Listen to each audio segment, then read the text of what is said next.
북한이 절대 공개하지 않는 무기가 있습니다. 그녀의 손이 설계한 것은 미국 본토까지 닿는 핵잠수함이었습니다. 수십 년을 북한 최고기밀 연구소에서 살아온 여성이었습니다. 그런데 그 도면 앞에 서던 어느 날 눈앞에 떠오른 건 무기가 아니었습니다. 청진 장마당, 손이 얼어 터지도록 두부를 팔던 어머니 얼굴이었습니다. 그날 이후 그녀의 안에서 무언가가 조용히 무너지기 시작했습니다. 결국 그녀가 먼 이국 땅에서 내린 선택은 무엇이었을까요? 지금부터 그 이야기를 들려드리겠습니다. 지금 어디서 이 사연을 듣고 계신지 댓글로 알려주시면 한 분 한 분 찾아뵙고 인사드리겠습니다. 그리고 좋아요도 함께 부탁드립니다. 저는 그날을 잊을 수가 없습니다. 2023년 초겨울이었습니다. 평양 외곽의 한 지하 연구시설 형광등 불빛 아래 제 앞에 펼쳐진 설계 도면은 가로 2m가 넘는 거대한 종이었습니다. 도면 한복판에는 길이 150m가 훌쩍 넘는 거대한 물체의 단면이 그려져 있었고 그 안에는 제가 10년 넘게 연구해 온 핵추진 장치의 핵심 구조가 고스란히 담겨 있었습니다. 바다 밑을 달리는 거대한 쇳덩어리, 그것을 움직이는 에너지가 바로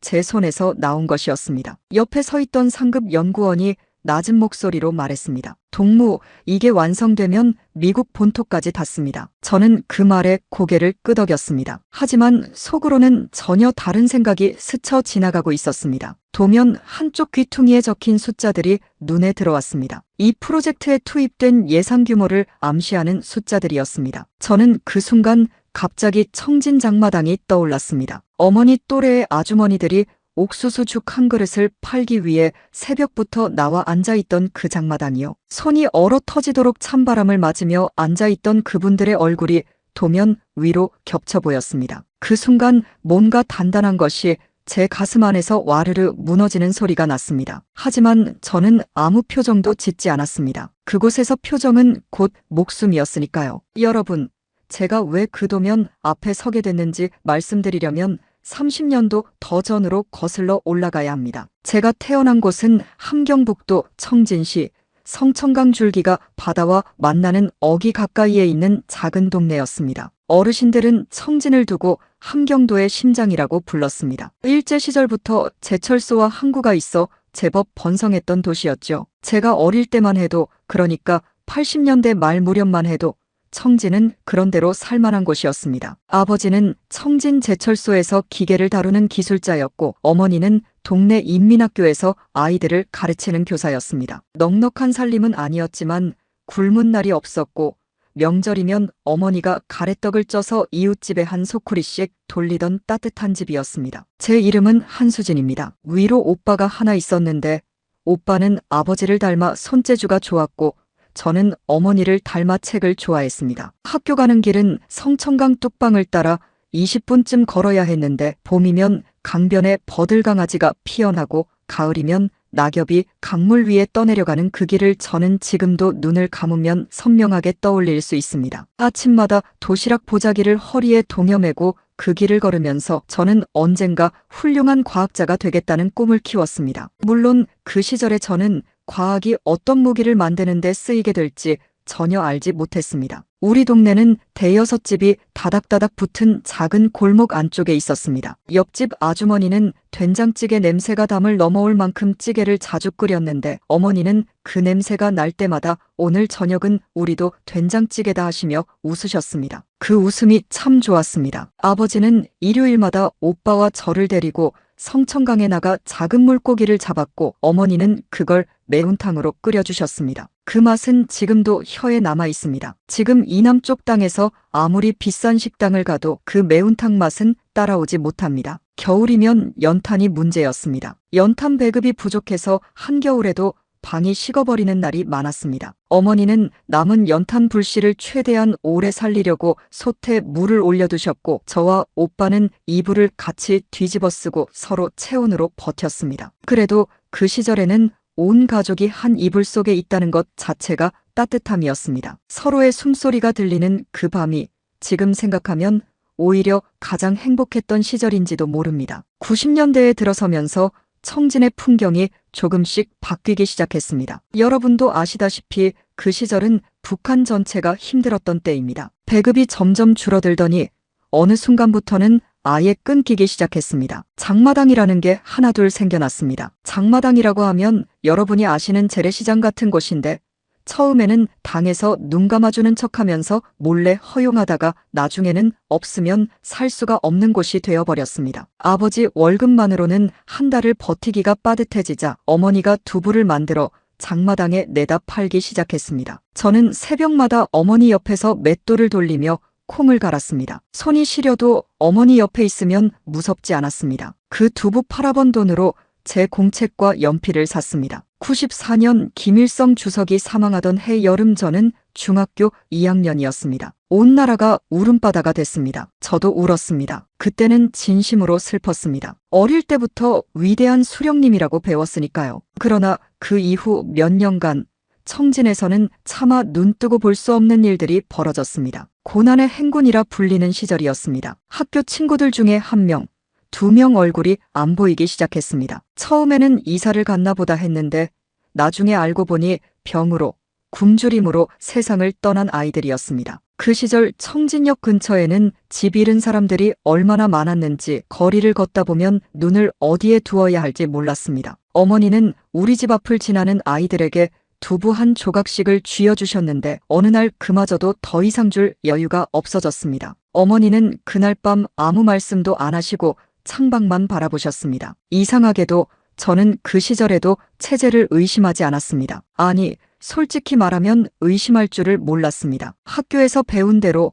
텔레비전에서 본 대로 이 모든 어려움은 미제국주의의 봉쇄와 자연재해의 탓이라고 믿었습니다. 그리고 저처럼 열심히 공부해서 국가에 봉사하는 것이 이 어려움을 이겨내는 길이라고 믿었습니다. 고등중학교를 수석으로 졸업하던 날 담임 선생님이 제 손을 잡으며 말씀하셨습니다. 수진아, 너는 나라가 필요로 하는 인재야. 저는 그 말이 그렇게 자랑스러울 수가 없었습니다. 2000년도 김일성 종합대학 물리학부에 합격 통보를 받던 날 우리 집은 잔칫집이 됐습니다. 어머니가 두부를 특별히 크게 썰어 기름에 부쳐주셨고 아버지는 어디서 구해오셨는지 막걸리 한 병을 들고 들어오셨습니다. 아버지는 그날 처음으로 제 앞에서 눈물을 보이셨습니다. 수진아, 우리 집안에서 평양대학 가는 사람이 내가 처음이다. 저는 그 말에 더 잘해야겠다고 이를 악물었습니다. 오빠가 제 머리를 쓰다듬으며 이제 우리 집 기둥은 수진이가 세운다 하고 웃었습니다. 그 웃음이 얼마나 환했는지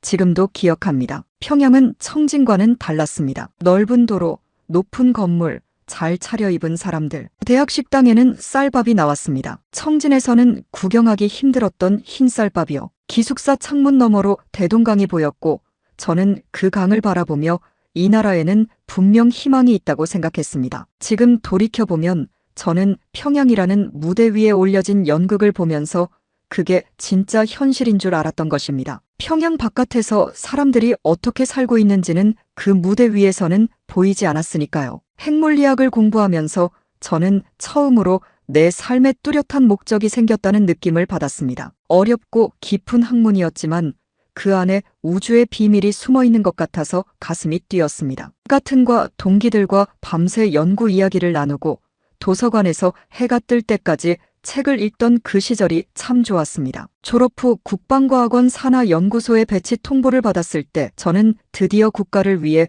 일할 수 있게 됐다고 기뻐했습니다. 그것이 제 인생을 어디로 이끌지 그때의 저는 전혀 알지 못했습니다. 배치 통보를 받던 날 아버지가 전화로 말씀하셨습니다. 수진아, 나라가 너를 믿는 거다. 잘해라. 아버지 목소리에는 자랑스러움과 함께 지금 생각해보면 왠지 모를 떨림이 섞여 있었습니다. 그때는 미처 몰랐습니다. 그 연구소에서 보낸 세월이 결국 저를 바다 건너 낯선 사막의 나라로 이끌게 될 줄을, 그리고 제가 평생을 바쳐 연구한 그것이 주민들의 밥 대신 바닷속으로 가라앉게 될 줄을. 연구소 생활은 바깥 세상과 완전히 차단된 삶이었습니다. 출퇴근 시간도 정해져 있지 않고 외부 연락도 제한됐습니다. 청진의 가족들에게는 한 달에 한 번 감시관이 보는 앞에서 짧은 전화를 할 수 있었습니다. 어머니는 매번 전화를 받으시면 첫마디가 밥은 먹었느냐였습니다. 그 말이 얼마나 그리운지 모릅니다. 연구소 식당에서는 매일 쌀밥과 국이 나왔지만 어머니가 끓여주시던 된장국 맛은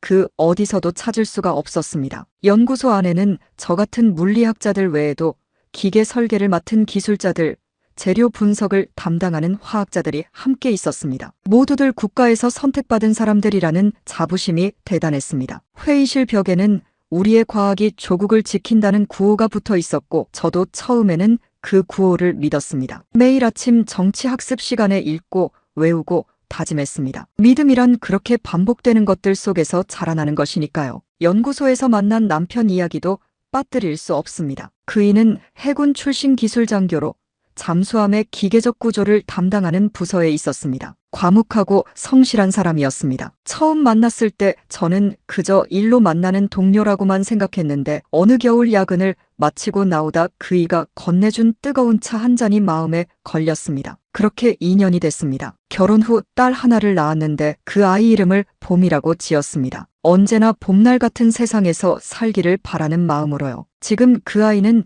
19살이 됐을 것입니다. 제가 쿠웨이트로 떠나오던 그 겨울, 봄이의 잠든 얼굴을 마지막으로 바라보던 기억이 지금도 가슴을 찌릅니다. 연구소 생활을 하면서 제 안에 아주 작은 균열이 생기기 시작한 건 연구소 밖에 잠깐 나갈 기회가 생겼을 때였습니다. 2015년 무렵 연구자료 수령 때문에 평양 시내를 잠깐 다녀온 적이 있었습니다. 버스 창밖으로 보이는 평양 외곽거리에는 제가 학생 시절 보던 그 거리와는 다른 무언가가 있었습니다. 아이들이 흙 묻은 옷차림으로 무리지어 서 있었고 노인 한 분이 리어카를 끌며 골목 안으로 사라지는 뒷모습이 보였습니다. 그 모습이 왜 그렇게 오래 눈에 남았는지 모르겠습니다. 아마도 그 노인의 뒷모습이 아버지와 닮아 있어서였을 것입니다. 그날부터였습니다. 연구소 도면 앞에 서 있을 때, 수치 계산을 할 때 가끔씩 청진장마당이, 어머니의 맷돌 소리가 청진역 근처 거리가 불쑥불쑥 떠오르기 시작한 것이 처음에는 그냥 고향이 그리운 거라고 생각했습니다. 하지만 시간이 지날수록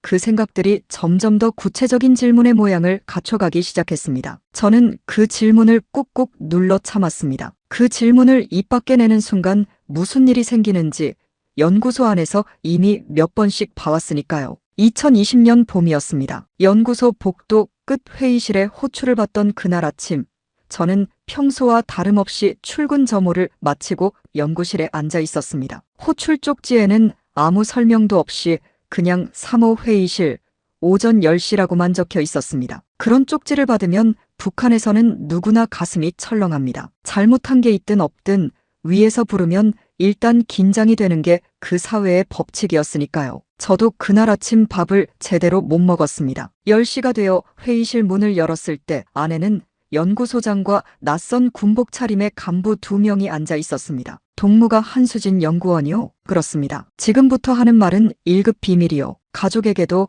남편에게도 말해서는 안 돼요. 그 자리에서 저는 새로운 프로젝트에 차출됐다는 통보를 받았습니다. 핵추진 잠수함 개발 프로젝트였습니다. 핵추진 장치의 출력 계산과 냉각 시스템 설계를 맡아달라는 것이었습니다. 거절할 수 있는 자리가 아니었습니다. 저는 최선을 다하겠습니다라고 대답했고 그 대답과 함께 제 삶은 전혀 다른 방향으로 꺾이기 시작했습니다. 프로젝트 시설은 평양 외곽에서도 한참 더 들어간 산속에 있었습니다. 이중 철조망에 무장경비가 서 있는 그곳은 바깥 세상과는 완전히 단절된 공간이었습니다. 처음 그 시설에 들어섰을 때 저는 그 규모에 압도됐습니다. 수백 명의 연구원과 기술자들이 이미 작업 중이었고 도크 안에는 거대한 잠수함의 뼈대가 조금씩 모습을 갖춰가고 있었습니다. 길이만도 150m가 넘는 상상을 초월하는 크기였습니다. 담당 안내원이 8,700톤급이라고 말하는 순간 저는 그게 얼마나 큰 것인지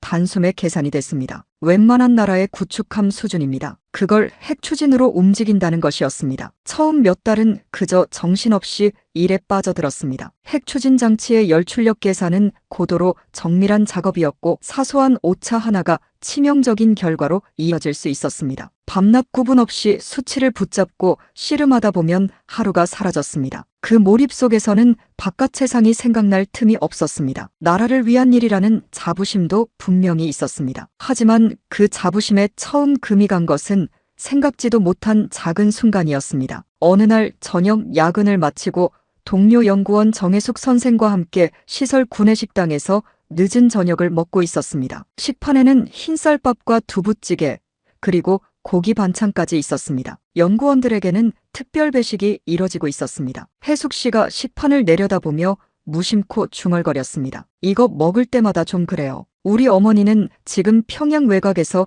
강냉이 죽 드시고 계실 텐데 저는 그 말에 숟가락을 멈췄습니다. 강냉이 죽, 옥수수를 갈아 쓴 죽입니다. 북한에서 가장 가난한 사람들이 먹는 음식입니다. 그 시절 청진에서 어머니가 장마당에 두부를 팔러 나가시던 새벽이 떠올랐습니다. 우리 어머니도 지금쯤 어떻게 드시고 계실까? 전화로 여쭤봐도 어머니는 항상 잘 먹고 있다고만 하셨습니다. 그 말이 얼마나 큰 거짓말일 수 있는지 저도 이미 알고 있었습니다. 그날 밤 저는 잠을 이루지 못하고 숙소 천장을 바라보며 계산을 해보았습니다. 이 프로젝트에 들어가는 예산이 대략 어느 정도인지 연구원이라면 누구나 짐작할 수 있었습니다. 핵추진 장치 하나에 들어가는 농축 우라늄의 양, 특수 합금 재료가, 수백 명의 연구 인력 유지 비용, 시설 건설비. 제가 대략 계산해본 숫자는 제 머릿속에서 전혀 다른 숫자들로 바뀌었습니다. 쌀 몇 톤, 강냉이 몇 톤, 북한 주민 몇 명이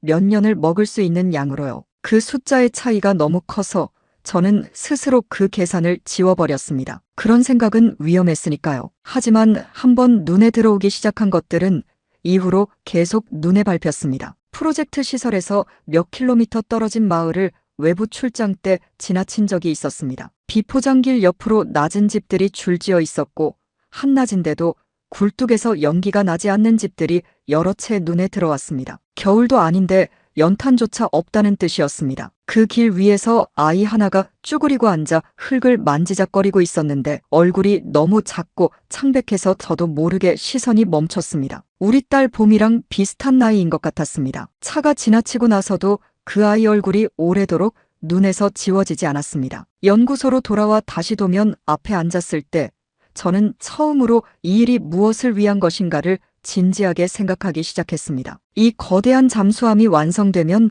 누가 살아남는 것인가? 바다 밑을 달리는 이 쇳덩어리가 미국 본토를 겨냥한다는 것 저도 잘 알고 있었습니다. 그렇다면 그 이유는요? 북한이 미국을 향해 핵을 쏘면 미국은 어떻게 나올 것인가? 물리학자로서, 아니 그냥 한 인간으로서 그 결말은 너무나 뻔했습니다. 평양이 사라지고 청진이 사라지고 어머니가 사라지고 봄이가 사라지는 세상. 이 무기는 우리를 지키는 게 아니라 결국 우리 모두를 위협하는 것이었습니다. 그 생각이 머릿속에서 자리를 잡는 순간 저는 너무 무서워서 혼자 화장실에 들어가 수돗물을 틀어놓고 조용히 울었습니다. 소리가 새어나가면 안 됐으니까요. 연구소 안에는 보위부 요원들이 상시 배치돼 있었고 연구원들 사이의 대화도 어느 정도 감시가 이뤄지고 있다는 건 모두 알고 있었습니다. 그곳에서는 생각조차 조심해야 했습니다. 마음속 말을 얼굴에 내비치는 것은 죽음을 자초하는 일이었습니다. 그해 겨울,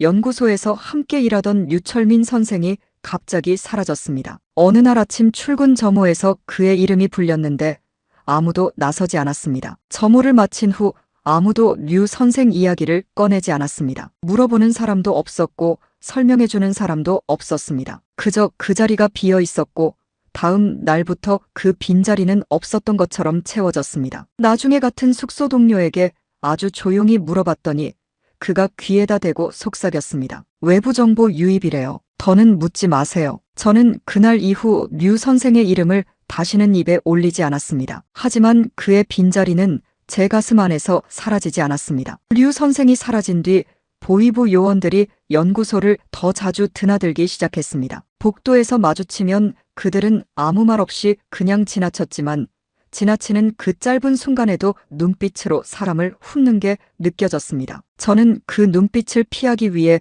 더 열심히 도면만 바라보았습니다. 바깥에서 어떤 생각을 하든 이 도면 앞에서만큼은 완벽한 연구원이어야 했습니다. 그것이 살아남는 방법이었습니다. 어머니께 전화를 드렸을 때 어머니는 여느 때처럼 밥은 먹었느냐고 물으셨습니다. 저는 잘 먹고 있어요라고 대답했습니다. 어머니도 우리도 잘 있다고 하셨습니다. 우리는 둘 다 거짓말을 했습니다. 진짜 하고 싶은 말은 아무도 감히 전화기 속으로 흘려보낼 수 없었으니까요. 전화를 끊고 나서 한참 동안 수화기를 손에 쥔 채 서 있었습니다. 어머니 목소리에서 뭔가 지쳐있는 기색이 느껴졌기 때문입니다. 그 피로함이 어디서 오는 건지 저는 알 것 같았지만 알고 싶지 않았습니다. 그날 밤 저는 이불을 뒤집어 쓰고 눈을 감았습니다. 잠은 오지 않았습니다. 그 대신 청진 장마당에 쭈그려 앉아 두부를 파시던 어머니의 손이 생각났습니다. 그리고 도면 위에 빼곡히 적힌 숫자들이 생각났습니다. 두 장면이 자꾸 겹쳐 보였습니다. 저는 조용히 스스로에게 물었습니다. 이게 맞는 건가? 이 나라는 지금 올바른 길을 가고 있는 건가? 그 물음에 아무 대답도 할 수 없었습니다. 그것이 각성이었는지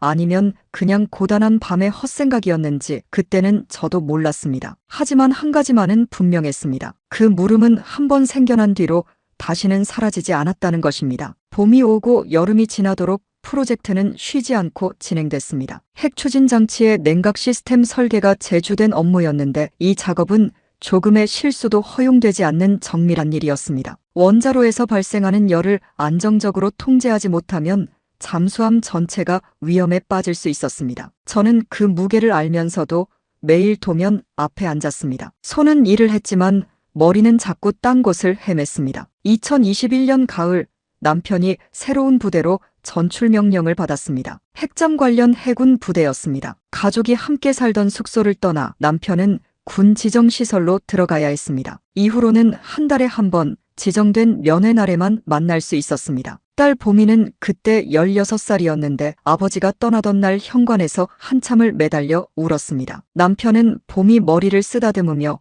아버지 나라 일하러 간다. 우리 보미가 자랑스러운 아버지 만들어줘야지라고 말했습니다. 보미는 그 말에 고개를 끄덕였지만 눈물은 멈추지 않았습니다. 저는 그 모습을 문 옆에 서서 바라보면서 웃어야 할지 울어야 할지 몰랐습니다. 남편이 떠난 이후 숙소가 부쩍 좁게 느껴졌습니다. 아니, 넓어진 것인데 왜 더 좁게 느껴지는지 이상했습니다. 보미는 저녁마다 밥을 차려놓고 아버지 자리에 빈 그릇을 올려놓곤 했습니다. 어릴 때부터 생긴 습관인데 그게 마음에 걸렸습니다. 아이는 아버지가 언제 돌아오는지 묻지 않았습니다. 물어봐야 대답을 들을 수 없다는 걸 이미 알고 있었으니까요. 북한에서 태어난 아이들은 일찍 그런 것들을 배웁니다. 묻지 말아야 할 것, 보지 말아야 할 것, 알면 안 되는 것들을요. 그 무렵부터 저는 잠이 부쩍 줄었습니다. 새벽 2, 3시에 눈이 떠지면 다시 잠들기가 어려웠습니다. 어둠 속에서 천장을 바라보면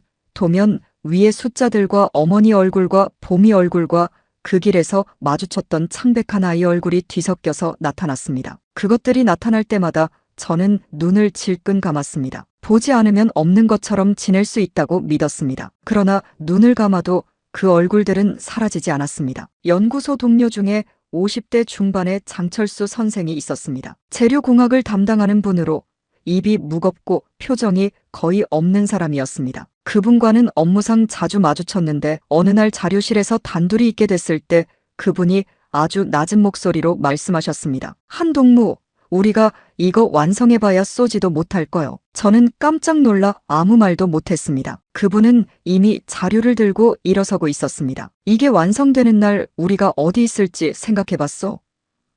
그 말만 남기고 나가버리셨습니다. 저는 한참 동안 자료실에 혼자 앉아 있었습니다. 장 선생의 말은 제가 머릿속에서 조각조각 흩어져 있던 생각들을 한자리에 모아놓은 것 같았습니다. 이 무기는 결국 쓸 수 없는 무기입니다. 쏘는 순간 우리도 함께 사라지는 무기입니다. 그렇다면 왜 만드는가? 쓰기 위해서가 아니라 갖고 있기 위해서, 위협하기 위해서, 그리고 그 위협 한 번을 위해 수백만 명이 강냉이 죽을 먹으며 버티고 있는 것입니다. 그 생각이 정리되는 순간 저는 제 손이 지금 무엇을 하고 있는지 처음으로 직면하게 됐습니다. 그날 이후로 도면 앞에 앉는 것이 예전과는 달라졌습니다. 손은 여전히 수치를 계산했지만 그것이 이전처럼 자부심의 일이 아니라 그냥 살아남기 위한 일처럼 느껴지기 시작했습니다. 어르신들, 평생 믿어온 것이 흔들리는 순간이 얼마나 두렵고 허망한 건지 혹시 아십니까? 저는 그 무너짐 앞에서 할 수 있는 게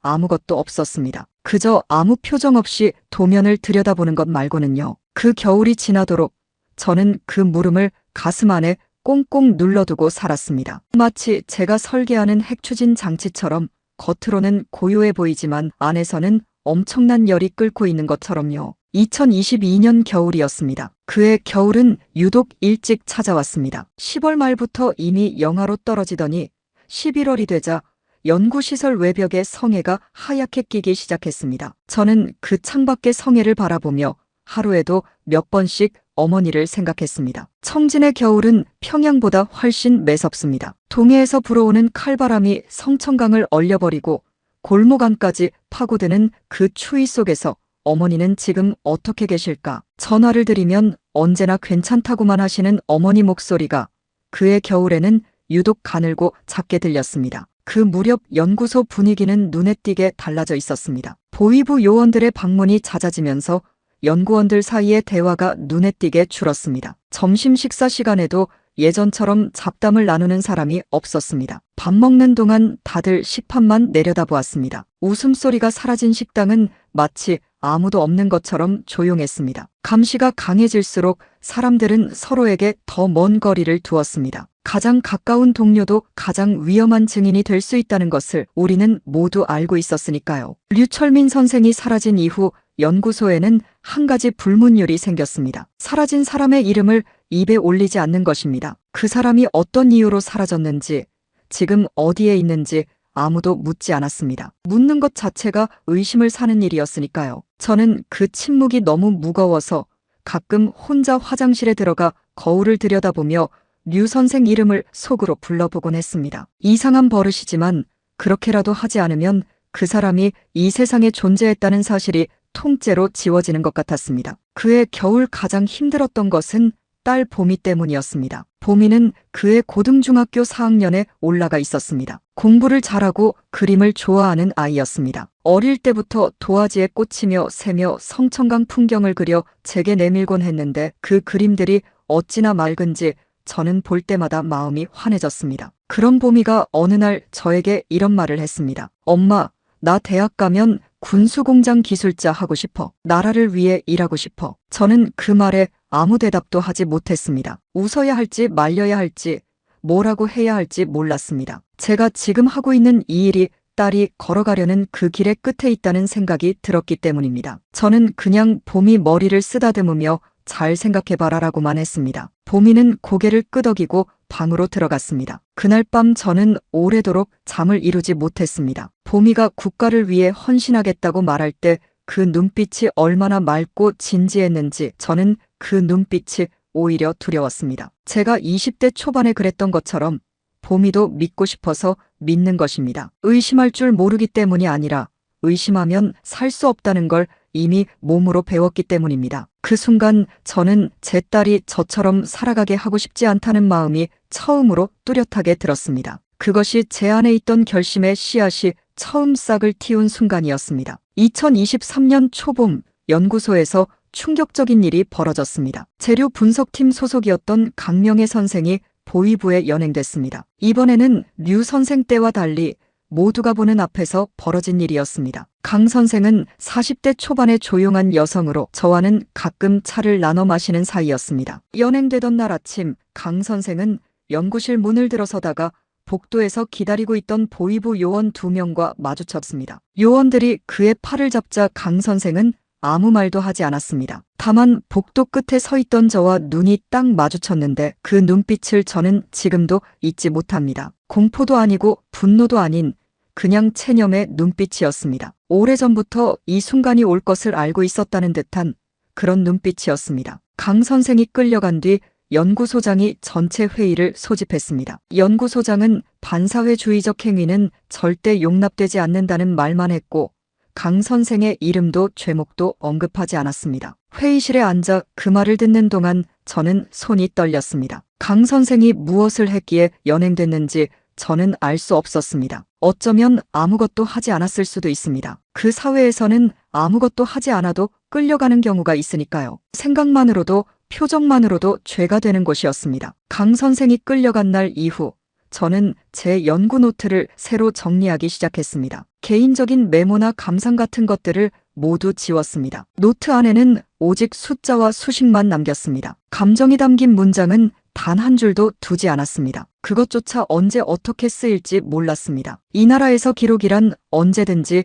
증거가 될 수 있었습니다. 저는 제 생각을 기록하는 것을 완전히 포기하고 모든 것을 기억 속에만 담아두기로 했습니다. 그 즈음 어머니 건강이 나빠지기 시작했다는 소식이 들려왔습니다. 전화로 직접 들은 게 아니라 청진에 사는 오빠가 연구소로 편지를 보내 알려준 것이었습니다. 편지에는 어머니가 요즘 기침이 심하시다. 약을 구하기가 어렵다라고만 적혀 있었습니다. 짧은 문장이었지만 그 안에 얼마나 많은 것들이 압축돼 있는지 저는 알았습니다. 북한에서 약을 구하기 어렵다는 말은 그냥 약국에 약이 없다는 뜻이 아닙니다. 돈이 없어서, 연줄이 없어서, 배급으로는 살 수가 없어서, 아파도 그냥 누워 있어야 한다는 뜻입니다. 어르신들, 우리나라도 오래전에 어려운 시절이 있었지만 그래도 이웃이 한약재라도 다려다 드리고 동네 의원이라도 찾아갔지 않습니까? 북한에서는 그것조차 여의치 않은 형편이었습니다. 저는 당장 청진으로 내려가고 싶었습니다. 어머니 손이라도 한번 잡고 싶었습니다. 하지만 연구소를 이탈하는 것은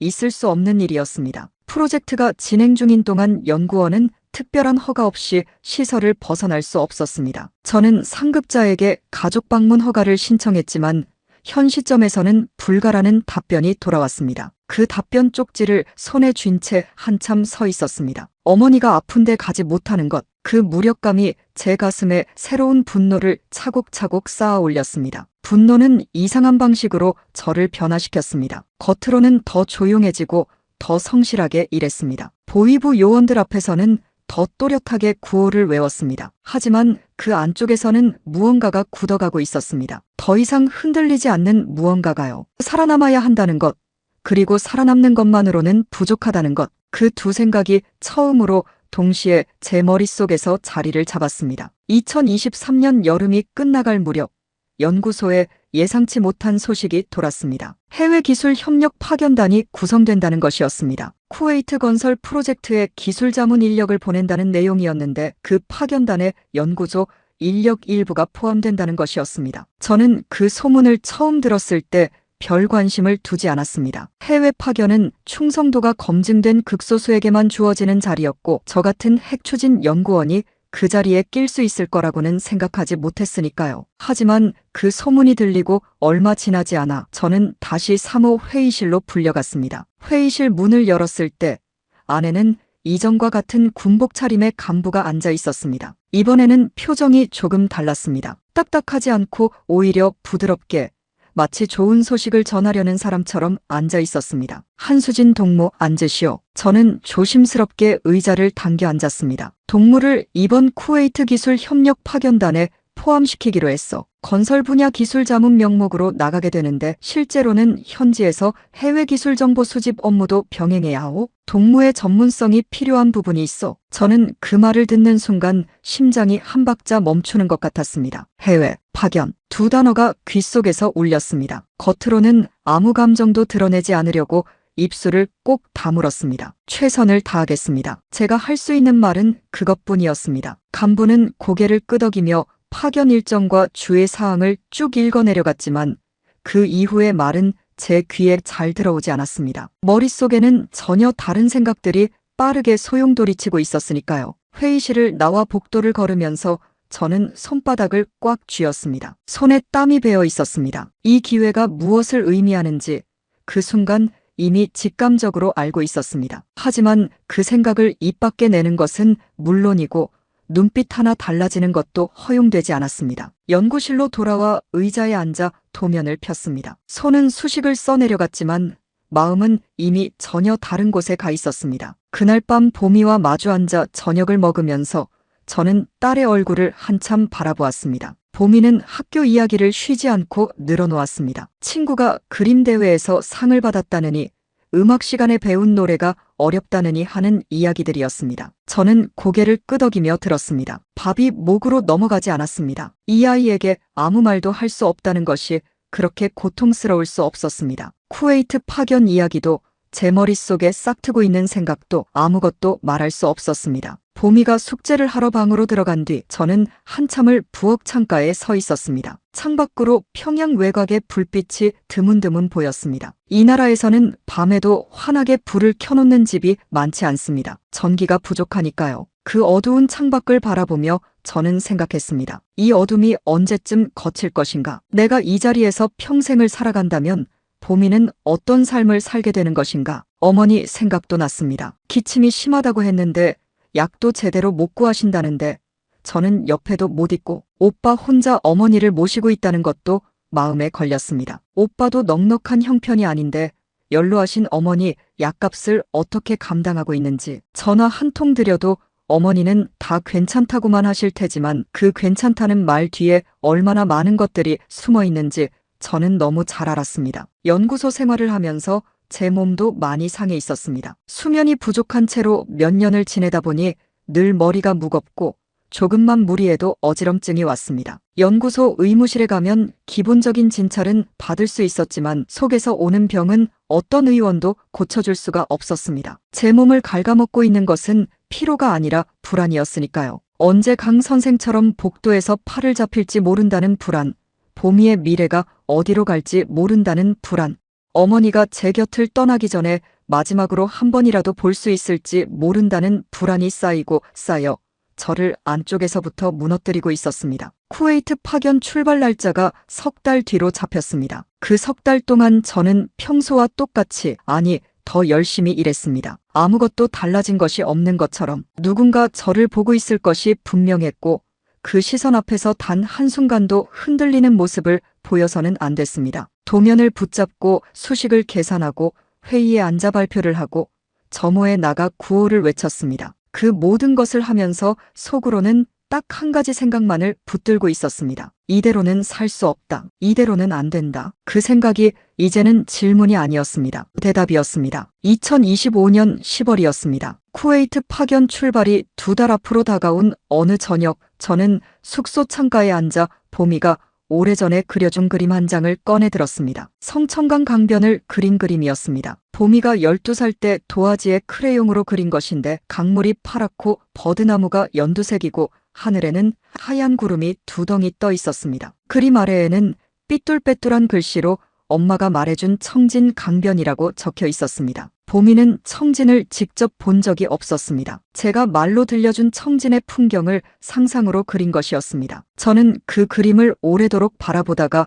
조용히 접어 가슴 안쪽 주머니에 넣었습니다. 그 그림이 제가 이 땅에서 챙긴 마지막 물건이 되리라는 것을 그때는 아직 몰랐습니다. 파견 준비가 시작되면서 저는 극도의 긴장 속에서 이중적인 삶을 살았습니다. 낮에는 여느 때처럼 연구소에서 도면을 붙잡고 수식을 계산했고 저녁에는 파견 준비 교육에 참가했습니다. 파견단은 총 12명이었고 그 안에는 건설 기술자들과 의료 인력 그리고 저처럼 기술 자문 명목으로 포함된 연구원 2명이 있었습니다. 교육 내용은 쿠웨이트 현지 문화와 생활 규칙 그리고 해외에서 지켜야 할 행동 수칙이었습니다. 수칙의 핵심은 단 하나였습니다. 언제나 단체 행동, 절대 단독 이탈 금지. 그 수칙을 들으면서 저는 속으로 경우의 수를 하나씩 따져보았습니다. 낮에는 현장 방문과 회의가 있을 것이고 저녁에는 숙소로 돌아와야 했습니다. 감시원이 몇 명이나 붙을 것인지, 외출 시에 어떻게 이동하는지, 한국 대사관이 쿠웨이트 어느 위치에 있는지 이 생각들을 머릿속에서 돌리면서도 겉으로는 수첩의 교육 내용을 성실하게 받아 적었습니다. 제 옆에 앉은 파견단원이 제 수첩을 힐끗 보더니 한 동무는 정말 꼼꼼하네요 하고 말했습니다. 저는 웃으며 고개를 끄덕였습니다. 그 웃음이 얼마나 힘겨운 웃음이었는지 아무도 몰랐을 것입니다. 파견 출발을 한 달 앞두고 저는 보미에게 특별 외출 허가를 받아 청진에 다녀올 수 있었습니다. 해외 파견자에게는 출발 전 가족 방문이 허가됐습니다. 청진행 기차를 타면서 저는 이것이 마지막 방문이 될 수도 있다는 생각을 억누르려 했지만 기차가 평양을 벗어나 북쪽으로 달리기 시작하자 눈물이 나왔습니다. 차창 밖으로 스쳐 지나가는 들판과 산봉우리들을 바라보며 저는 이 풍경을 눈에 새겨 넣으려 했습니다. 이 땅의 색깔, 이 하늘의 높이, 이 공기의 냄새를 다시 볼 수 없을지도 모른다는 생각이 풍경 하나하나를 더 또렷하게 만들었습니다. 청진에 도착해 어머니를 뵈었을 때 저는 가슴이 무너졌습니다. 불과 몇 년 사이에 어머니가 이렇게 많이 작아지셨을 줄은 몰랐습니다. 기침이 심하다더니 어깨가 많이 굽어 있었고 얼굴에는 주름이 깊어져 있었습니다. 하지만 저를 보자마자 환하게 웃으시며 밥은 먹었느냐고 물으셨습니다. 그 첫 마디가 어찌나 어머니다웠는지 저는 그 자리에서 그냥 무릎을 꿇고 어머니 손을 잡고 싶었습니다. 하지만 눈물을 보이면 어머니가 걱정하실 것 같아 꾹 참고 씩씩한 표정을 지었습니다. 잘 먹고 있어요, 어머니. 어머니는 제가 쿠웨이트로 파견 간다는 말을 듣고 한참 동안 말이 없으셨습니다. 그러다 제 손을 꼭 쥐시며 말씀하셨습니다. 수진아, 몸 조심해라. 나라 일도 중요하지만 내 몸이 먼저다. 그 말을 들으면서 저는 속으로 울었습니다. 어머니는 제가 파견을 핑계로 다른 선택을 할 수도 있다는 것을 전혀 모르셨을 것입니다. 아니, 설령 막연하게 느끼셨다 해도 모른 척 하셨을지 모릅니다. 어머니는 언제나 그런 분이셨으니까요. 자식이 안전하기를 바라는 마음이 무엇보다 앞서는 이틀을 머물렀습니다. 그 이틀 동안 저는 어머니 옆에 최대한 붙어 있으려 했습니다. 함께 밥을 먹고 어머니가 주무실 때 이불을 여며드리고 어릴 때처럼 어머니 무릎에 기대 앉아 옛날 이야기를 들었습니다. 어머니는 제가 어릴 때 성천강에 빠진 이야기, 처음으로 학교 발표를 하다가 울어버린 이야기, 두부 팔던 날 실수로 두부를 뒤집어 엎은 이야기를 하시면서 웃으셨습니다. 저도 웃었습니다. 그 웃음이 마지막 웃음이 될 수 있다는 생각을 하면서도 어머니 앞에서는 그냥 웃었습니다. 청진을 떠나던 날 아침, 저는 일찍 일어나 어머니가 주무시는 방문 앞에 잠시 섰습니다. 문 너머로 어머니의 고른 숨소리가 들렸습니다. 저는 문을 열지 않았습니다. 열면 또 울 것 같아서요. 그냥 그 문 앞에 서서 속으로 말씀드렸습니다. 어머니, 제가 잘못 가는 게 아닌지 모르겠어요. 어머니 곁에 있어야 할 제가 멀리 떠나려는 게 맞는 건지 모르겠어요. 그래도 봄이만큼은 자유롭게 살았으면 해서요. 어머니가 사셨던 것보다는 덜 두렵게 살 수 있는 세상에서요. 용서해 주세요. 오빠가 기차역까지 배웅을 나왔습니다. 오빠는 플랫폼에서 제 손을 꽉 쥐고 아무 말도 하지 않았습니다. 저도 아무 말도 하지 못했습니다. 할 수 있는 말이 없었습니다. 기차가 출발하면서 오빠의 모습이 작아지다가 사라졌을 때 저는 그제서야 소리 없이 울었습니다. 기차 안에서 옆 좌석 사람이 눈치채지 못하도록 창문 쪽으로 얼굴을 돌리고 손수건을 꼭 쥐고 조용히 평양으로 돌아온 뒤 저는 남은 한 달을 최대한 평온하게 보내려 했습니다. 보미에게는 쿠웨이트에 가면 선물을 사다 주겠다고 말했습니다. 보미는 엄마, 거기 날씨 엄청 덥죠? 하며 신기해했습니다. 저는 사막이라서 아주 덥대라고 대답하며 보미 머리를 쓰다듬었습니다. 그 손길이 얼마나 오래 머물고 싶었는지 저는 한참을 그러고 있다가 보미가 엄마 왜 이래 하고 웃어서야 손을 뗐습니다. 가장 힘든 준비는 마음의 준비였습니다. 짐을 싸는 것도 서류를 챙기는 것도 교육을 받는 것도 어렵지 않았습니다. 하지만 이 선택이 되돌릴 수 없는 것임을 스스로에게 인정하는 것은 몹시 힘들었습니다. 한번 발을 내디디면 북한으로 다시 돌아올 수 없습니다. 어머니를 다시 볼 수 없을 수도 있습니다. 보미와 함께 살 수 없게 됩니다. 그 모든 것을 알면서도 가야 한다는 것. 그것이 제가 감당해야 할 무게였습니다. 출발 전날 밤 저는 보미가 잠든 뒤 방에 들어가 아이 얼굴을 한참 바라보았습니다. 19살, 이제 막 세상을 향해 눈을 뜨기 시작한 나이. 이마에 잔잔하게 흩어진 머리카락을 살며시 쓸어 넘겨 주었습니다. 보미는 깊이 잠들어 있었습니다. 저는 속으로 말했습니다. 봄아, 엄마가 가는 길이 맞는 길이기를 바란다. 그리고 언젠가 내가 이 선택을 이해해 주기를. 그날이 오기까지 건강하게, 단단하게 있어 다오. 방문을 닫고 나오면서 저는 두 주먹을 꼭 쥐었습니다. 떨리는 손이었지만 그래도 쥐었습니다. 다음 날 새벽 4시 알람도 없이 눈이 떠졌습니다. 더 자려고 눈을 감았지만 잠은 다시 오지 않았습니다. 출발은 오전 6시였습니다. 저는 조용히 일어나 세수를 하고 미리 싸두었던 가방을 한 번 더 확인했습니다. 파견단에게 허용된 짐은 가방 하나였습니다. 옷 몇 벌, 세면도구, 그리고 제가 연구자문을 위해 준비한 자료들. 보미가 그려준 청진 강병 그림은 접어서 자료 봉투 사이에 끼워 넣었습니다. 아무것도 아닌 종이처럼 보이도록. 파견단이 집결하는 장소는 평양 외곽의 한 시설이었습니다. 12명이 버스에 올랐고 감시원 역할을 겸하는 인솔 간부가 2명 탔습니다. 버스가 출발하자 저는 창밖을 바라보았습니다. 이른 새벽의 평양은 아직 어스름했습니다. 가로등 불빛 아래 빈 거리가 스쳐 지나갔습니다. 저는 그 거리 하나하나를 눈에 담았습니다. 이 도시를 마지막으로 보는 것일 수도 있다는 생각으로 공항에 도착했을 때 저는 처음으로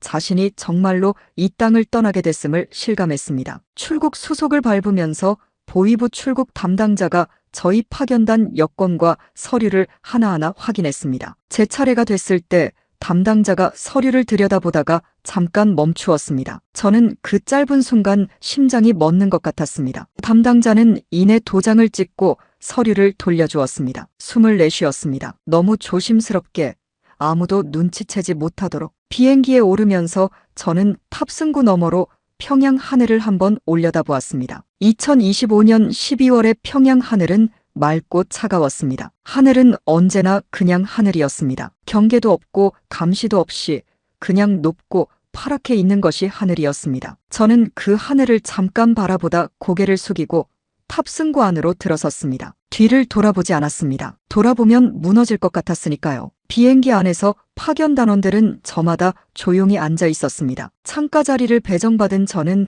이륙하는 동안 아래를 내려다보았습니다. 평양의 지붕들이, 대동강이, 들판이 점점 작아졌습니다. 그리고 구름 속으로 사라졌습니다. 저는 구름이 창을 하얗게 덮을 때까지 바라보다가 그제서야 눈을 감았습니다. 눈을 감으니 봄이 얼굴이 떠올랐습니다. 잠든 얼굴이요. 이마에 흩어진 머리카락, 살며시 오므린 입술, 고르게 쉬는 숨소리. 저는 속으로 한 번 더 말했습니다. 봄아, 엄마가 잘하는 거 맞지? 이 길이 맞는 거 맞지? 대답은 없었습니다. 구름 위는 고요했습니다. 하지만 이상하게도 그 고요 속에서 처음으로 조금 편안한 기분이 들었습니다. 결정을 내린 사람만이 느낄 수 있는 그 이상한 편안함이요. 두렵지만 더 이상 흔들리지 않는 그 기분. 비행 시간은 긴 편이었습니다. 중간에 한 번 경유지를 거쳤습니다. 경유지 공항에서 잠깐 내렸을 때 저는 처음으로 북한 바깥의 공기를 마셨습니다. 공항 대기실의 공기가 북한과 다를 것은 없었지만 그 순간만큼은 묘하게 달랐습니다. 감시받지 않는 공기, 아무도 제 표정을 해석하려 들지 않는 공간. 저는 의자에 앉아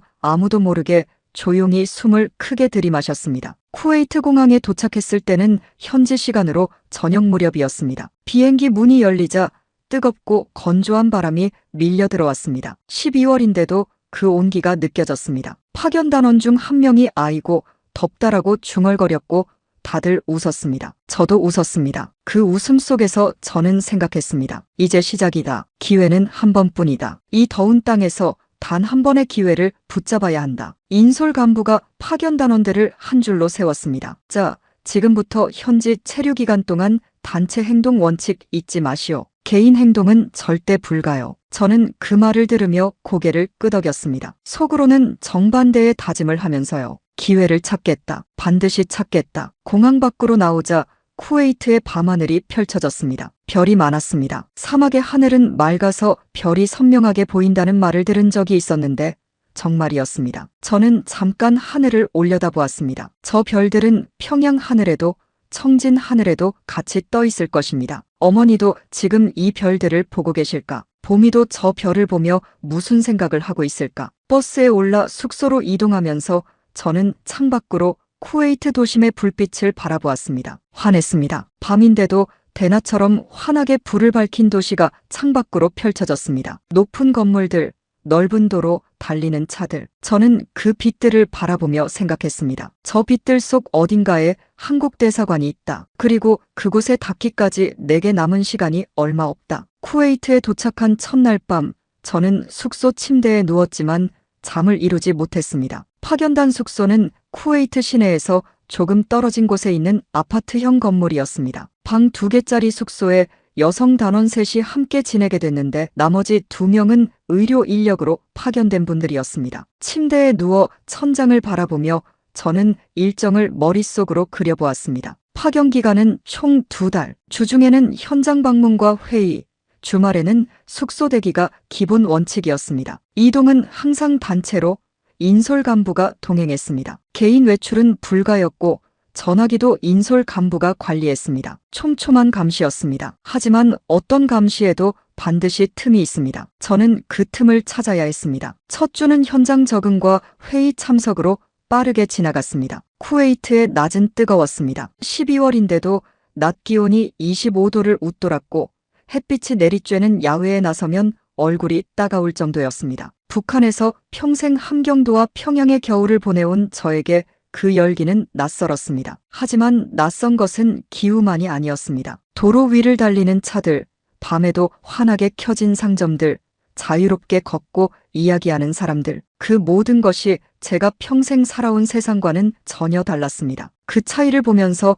저는 가슴이 아팠습니다. 부러움이 아니라 슬픔이었습니다. 이것이 그냥 사람이 사는 세상이구나 라는 슬픔이요. 둘째 주가 시작됐을 때 저는 한 가지 중요한 사실을 알게 됐습니다. 금요일이 이슬람 예배일이라 현지 기관들이 대부분 쉬는 날이었는데 그날 오전에는 파견단 인솔 간부 2명이 함께 현지 협력기관 담당자와 별도 면담을 가지는 일정이 잡혀 있었습니다. 그 시간 동안 파견단원들은 숙소에서 자유시간을 갖는 것이었습니다. 완전한 자유는 아니었습니다. 숙소를 벗어나는 것은 원칙적으로 금지였고 한 명이 숙소를 지키며 나머지를 관리하는 구조였습니다. 하지만 그 한 명이 의무 인력 중에서 가장 나이가 많은 리경희 선생이었고 그분은 소화기가 좋지 않아 아침마다 화장실에 오래 계시는 분이었습니다. 저는 그 사실을 확인하고 나서 이틀을 더 기다렸습니다. 서두르면 안 됐습니다. 한번 잘못 움직이면 모든 것이 끝이었으니까요. 사전에 한국 대사관의 위치를 파악하는 것이 먼저였습니다. 현장 이동 중에 버스 창밖으로 보이는 거리 풍경을 주의 깊게 살폈습니다. 현지 협력기관 사무실에 비치된 지도를 회의 중에 자연스럽게 확인했습니다. 그리고 사흘째 되는 날 현지 담당자가 나눠준 쿠웨이트 시내 약도에서 제가 찾던 것을 발견했습니다. 대한민국 대사관 표시가 있었습니다. 숙소에서 택시로 20분 안팎의 거리였습니다. 그날 밤 저는 숙소 화장실에 들어가 거울 앞에 서서 스스로에게 물었습니다. 준비됐느냐? 대답은 떨리는 것이었지만 분명했습니다. 그렇다. 2026년 1월 14일 금요일이었습니다. 새벽 5시에 눈이 떠졌습니다. 옆 침대의 2분은 아직 깊이 주무시고 있었습니다. 저는 소리 없이 일어나 가방을 열었습니다. 전날 밤 미리 빼놓은 것들이 있었습니다. 중요 서류 몇 장, 여권 사본, 그리고 보미가 그려준 청진 강변 그림. 그것들을 안주머니에 넣었습니다. 옷은 최대한 평범하게 입었습니다. 현지 여성들이 입는 것처럼 긴 옷으로요. 숙소 밖에서 북한 사람임이 눈에 띄지 않도록 하기 위해서였습니다. 오전 6시 반 인솔 간부 2명이 면담 일정을 위해 숙소를 나갔습니다. 리경의 선생이 관리를 맡았습니다. 예상대로 7시가 조금 넘어 선생이 화장실로 들어가시는 소리가 들렸습니다. 저는 자리에서 일어났습니다. 심장이 귀에 들릴 만큼 뛰었습니다. 나머지 한 분은 방에서 낮잠을 자고 계셨습니다. 저는 조용히 현관으로 나와 신발을 신었습니다. 손이 떨렸습니다. 문 손잡이를 잡는데 손바닥에 땀이 배었습니다. 문을 열었습니다. 복도는 조용했습니다. 엘리베이터를 기다리는 것이 불안해서 계단으로 내려갔습니다. 한 층, 2층, 3층 계단을 내려가면서 저는 숨을 참았습니다. 발소리가 날까봐, 누군가 계단에 있을까봐. 1층 현관 유리문을 밀고 나오자 쿠웨이트의 아침 햇살이 얼굴에 쏟아졌습니다. 저는 잠깐 눈을 감았다가 떴습니다. 걸어야 했습니다. 멈추면 안 됐습니다. 건물 앞 도로로 나오자 택시 한 대가 지나가고 있었습니다. 저는 손을 들었습니다. 택시가 섰습니다. 기사가 창문을 내리고 어딜 가냐고 물었습니다. 저는 준비해둔 종이를 내밀었습니다. 아라비아 숫자와 영어로 한국 대사관 주소를 적어둔 것이었습니다. 기사가 고개를 끄덕이며 미터기를 켰습니다. 저는 뒷자리에 올라 문을 닫았습니다. 택시가 움직이기 시작했습니다. 저는 창밖을 바라보았습니다. 건물들이 뒤로 흘러갔습니다. 이 택시가 숙소에서 멀어질수록 돌아갈 수 없게 된다는 것을 알았습니다. 하지만 이제 돌아가는 것이 더 두려웠습니다. 앞으로 가는 것보다 제자리에 머무는 것이 더 무서운 순간이 있습니다. 저는 그 순간에 와 있었습니다. 20여 분이 지났습니다. 택시 기사가 여기요라고 말하며 차를 세웠습니다. 창밖을 보니 건물 외벽에 태극기 문양이 새겨진 현판이 보였습니다. 대한민국 대사관. 그 4글자를 눈으로 확인하는 순간 저는 다리에 힘이 빠지는 것을 느꼈습니다. 요금을 내고 차에서 내렸습니다. 발이 땅에 닿는데 무릎이 흔들렸습니다. 저는 대사관 정문 앞에 섰습니다. 경비원이 다가와 무슨 일이냐고 물었습니다. 저는 준비해온 말을 꺼냈습니다. 저는 북한에서 왔습니다. 망명을 신청하고 싶습니다. 말이 나오는 순간 목이 메었습니다. 경비원이 잠깐 저를 바라보더니 무전기를 들었습니다. 얼마 지나지 않아 안쪽에서 한국 직원으로 보이는 분이 나왔습니다. 그분이 한국어로 물었습니다. 괜찮으세요? 그 말에 저는 그만 눈물이 났습니다. 예상하지 못했습니다. 그렇게 빨리 눈물이 나올 줄은요. 아무 전제 없이, 아무 의심 없이 그냥 괜찮으세요? 한마디. 얼마 만에 듣는 그런 말이었는지 모릅니다. 저는 손으로 입을 막고 고개를 끄덕였습니다. 괜찮습니다. 이제 괜찮습니다. 직원분이 저를 안으로 안내했습니다. 유리문이 닫혔습니다. 그 문이 닫히는 소리가 이렇게 안도로 들릴 수 있다는 것을 저는 그날 처음 알았습니다. 닫히는 문이 이렇게 따뜻할 수 있다는 것도요. 대기실 의자에 앉으며 저는 가슴 안주머니를 손으로 짚었습니다. 보미가 그린 청진 강변 그림이 거기 있었습니다. 아직 거기 있었습니다. 하늘에 계신 어버이, 제가 잘 왔죠? 직원분이 따뜻한 차 한 잔을 가져다 주셨습니다. 저는 두 손으로 컵을 감쌌습니다. 손이 여전히 조금 떨리고 있었습니다. 차의 온기가 손바닥을 통해 천천히 몸 안으로 퍼지는 것이 느껴졌습니다. 맞은편에 앉은 직원분이 부드러운 목소리로 말씀하셨습니다. 천천히 하세요. 급하지 않습니다. 저는 그 말이 너무 고마워서 또 눈물이 날 뻔했습니다. 급하지 않다는 말. 북한에서는 한 번도 들어본 적 없는 말이었습니다. 거기서는 모든 것이 급했습니다. 아침 점호도 학습 시간도 구호를 외치는 것도 급하지 않다는 말이 이렇게 사람을 편안하게 만들 수 있다는 것을 저는 그날 처음 알았습니다. 신변 보호 절차가 시작됐습니다. 담당 직원분이 차분하게 앞으로의 절차를 설명해 주셨습니다. 당장 북한 파견단이 저의 이탈을 인지하면 수색이 시작될 것이었습니다. 대사관 측에서 쿠웨이트 당국과 협력해 신변 보호를 진행해야 했고 그 과정에 얼마간의 시간이 걸릴 수 있다고 하셨습니다. 저는 고개를 끄덕이며 들었습니다. 얼마가 걸리든 상관없었습니다. 저는 이미 이 문 안쪽에 있었으니까요. 그날 오후 아니나 다를까 북한 파견단 인솔 간부가 대사관에 연락을 취했다는 소식이 들려왔습니다. 한수진이라는 인원이 행방불명됐으니 인계해달라는 요청이었습니다. 직원분이 그 소식을 전해주시면서 제 표정을 살피셨습니다. 저는 잠깐 눈을 감았다가 뜨며 말했습니다. 돌아가지 않겠습니다. 직원분이 조용히 고개를 끄덕이셨습니다. 알겠습니다. 저희가 처리하겠습니다. 그날 밤 대사관 내 대기실에서 첫 밤을 보내면서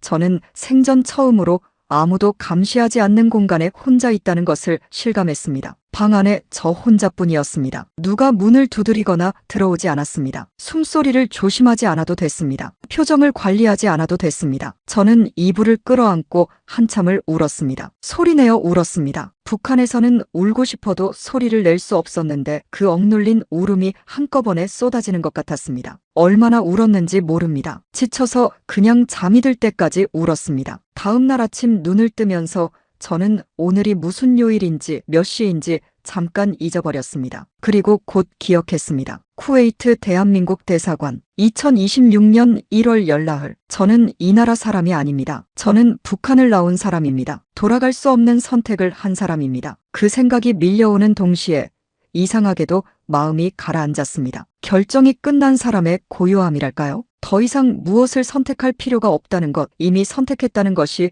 그 순간만큼은 가장 든든한 것이었습니다. 사흘이 지나도록 북한 파견단은 계속 인계를 요청했습니다. 대사관 직원분들이 외교적으로 처리하고 계신다는 말씀을 해주셨고 저는 그저 기다렸습니다. 기다리는 동안 보미 생각이 가장 많이 났습니다. 지금쯤 보미가 이 소식을 들었을 것인지, 들었다면 어떤 표정을 하고 있을 것인지, 엄마가 도망쳤다는 말을 들었을 때 보미가 느낄 배신감과 충격이 상상됐습니다. 그 생각이 제 마음을 가장 무겁게 짓눌렀습니다. 어머니도 마찬가지였습니다. 딸이 탈북했다는 말을 들으신 어머니가 얼마나 놀라고 두려우실지. 연좌제가 있는 나라입니다. 제가 한 선택이 어머니와 보미와 오빠에게 어떤 영향을 미칠지, 그것이 제가 가장 두려워했던 것이었습니다. 직원분이 그 걱정을 눈치채셨는지 어느 날 저에게 조용히 말씀하셨습니다. 최대한 빠르게 처리하겠습니다. 남아 계신 가족분들의 안전을 위해서도 신속하게 진행하는 것이 좋습니다. 저는 고개를 끄덕이며 감사합니다.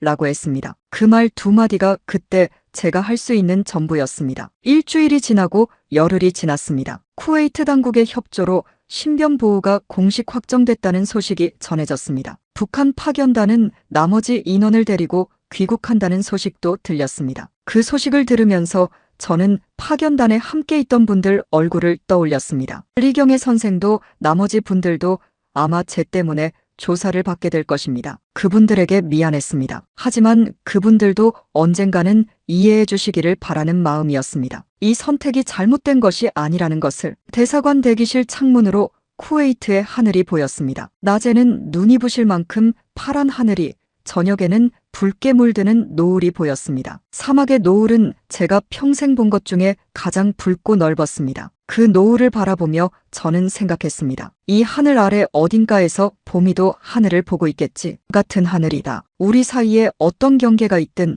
하늘은 하나다. 그 생각만으로 그날 밤을 버텼습니다. 대사관 대기실에서 보낸 시간이 열흘을 넘기면서 저는 기다림이 얼마나 무거운 것인지를 새삼 배웠습니다. 처음 며칠은 그냥 살아있다는 것 자체가 감사했습니다. 아무도 저를 감시하지 않는다는 것, 시간표를 들이밀며 점호를 부르는 사람이 없다는 것, 먹고 싶을 때 밥을 먹고 자고 싶을 때 잠을 잘 수 있다는 것, 그 평범한 것들이 얼마나 귀한 것인지 북한에서는 몰랐습니다. 당연한 것이 당연하지 않다는 것을 알려면 그것을 빼앗겨 봐야 한다는 걸 저는 48개를 살고 나서야 알았습니다. 하지만 기다림이 길어지면서 제 마음은 점점 복잡해졌습니다. 바깥 세상이 어떻게 돌아가는지 알 수가 없었습니다. 봄이가 학교에 잘 다니고 있는지, 어머니 기침은 나아지셨는지, 오빠 가족은 무사한지, 연좌제, 그 두 글자가 머릿속에서 떠나지 않았습니다. 북한에서 가족 중 한 명이 탈북하면 남은 가족이 어떤 일을 겪는지 저는 너무 잘 알고 있었습니다. 직장을 잃기도 하고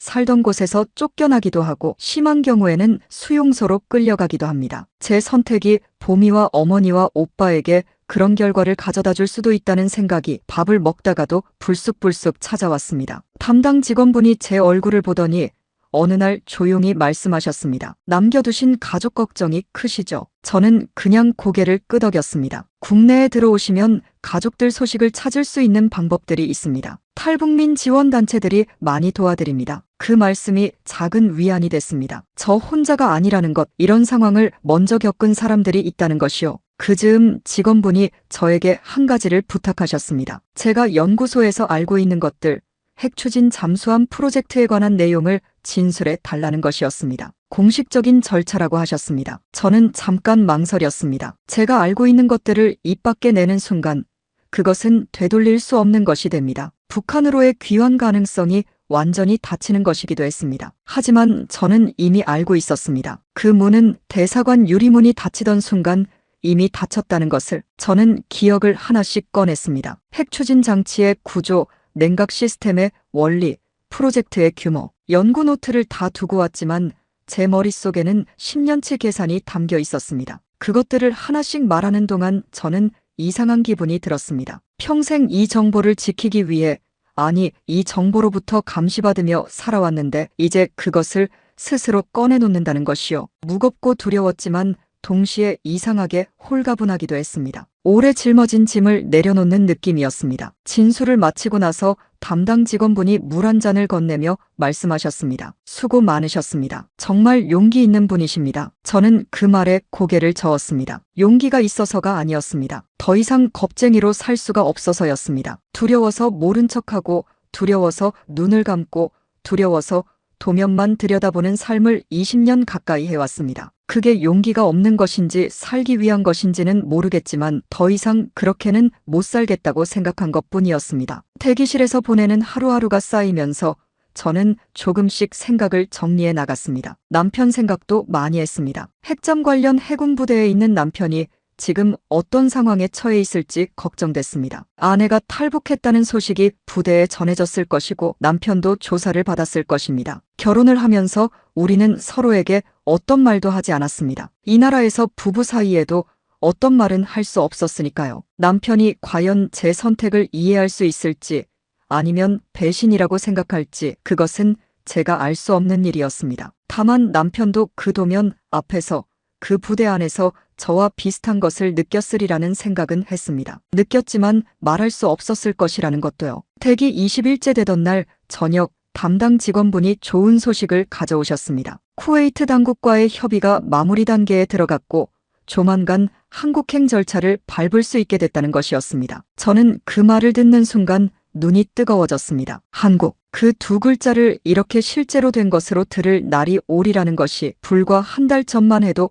꿈 같은 이야기였습니다. 그날 밤 저는 대기실 창문 앞에 오래 서 있었습니다. 쿠웨이트의 밤하늘은 여전히 별이 많았습니다. 저는 그 별들을 바라보며 처음으로 한국이라는 곳을 구체적으로 상상해 보려 했습니다. 텔레비전에서 한 번도 제대로 본 적 없는 곳이었습니다. 북한에서 한국은 항상 잘못된 나라, 미국의 식민지라고 배웠습니다. 하지만 그 가르침이 거짓이라는 것은 이미 알고 있었습니다. 오래전부터 알고 있었지만 알면서도 모른 척했을 뿐이었습니다. 한국에 가면 무엇을 가장 먼저 하고 싶은지 생각해 보았습니다. 봄이 소식을 알고 싶었습니다. 어머니가 건강하신지 알고 싶었습니다. 그리고 오래 걷고 싶었습니다. 아무도 감시하지 않는 거리를 아무 방향으로나 아무 생각을 하면서 그냥 걷고 싶었습니다. 그게 저의 첫 번째 소망이었습니다. 어르신들이 들으시면 참 소박하다고 하실지 모르겠지만 자유롭게 걷는다는 것이 얼마나 큰 것인지 그것을 빼앗겨 본 사람만이 압니다. 퇴기 25일째 되던 날 담당 직원분이 정식으로 한국행 일정을 알려주셨습니다. 며칠 뒤 출발이었습니다. 저는 감사합니다 라는 말을 여러 번 했습니다. 그 말이 너무 부족하게 느껴졌지만 달리 할 수 있는 말이 없었습니다. 직원분이 미소를 지으시며 말씀하셨습니다. 한국에서 잘 정착하실 겁니다. 많은 분들이 그렇게 하셨어요. 저는 그 말을 마음 깊이 새겼습니다. 많은 분들이 그렇게 하셨다. 저 혼자가 아니었다. 저보다 먼저 이 길을 걸어간 사람들이 있었다. 짐을 다시 쌌습니다. 처음 대사관에 올 때 가져온 것들이 전부였습니다. 옷 몇 벌, 서류들, 그리고 보미의 그림. 보미의 그림을 꺼내 한번 펼쳐보았습니다. 파랗게 흐르는 성천강, 연두색 버드나무, 하얀 구름 두 덩이. 보미는 한 번도 가보지 못한 청진을 이렇게 맑게 그렸습니다. 저는 그림을 조심스럽게 다시 접어 안주머니에 넣었습니다. 이 그림은 제가 한국에서 새 삶을 시작하는 날에도 함께 있어야 했습니다. 보미를 다시 만나는 날, 그날 이 그림을 돌려주고 싶었습니다. 엄마가 끝까지 갖고 다녔다고 한순간도 놓지 않았다고 말하면서요. 출발 전날 밤 저는 일찍 자리에 누웠지만 잠이 오지 않았습니다. 내일이면 이 방을 나서게 됩니다. 한 달 가까이 저를 품어준 이 작은 방을요. 천장을 바라보며 저는 지난 한 달을 되짚어 보았습니다. 겁이 나서 숙소 문을 열던 그 순간, 택시 뒷자리에서 손에 땀을 쥐던 그 순간, 대사관 직원이 괜찮으세요?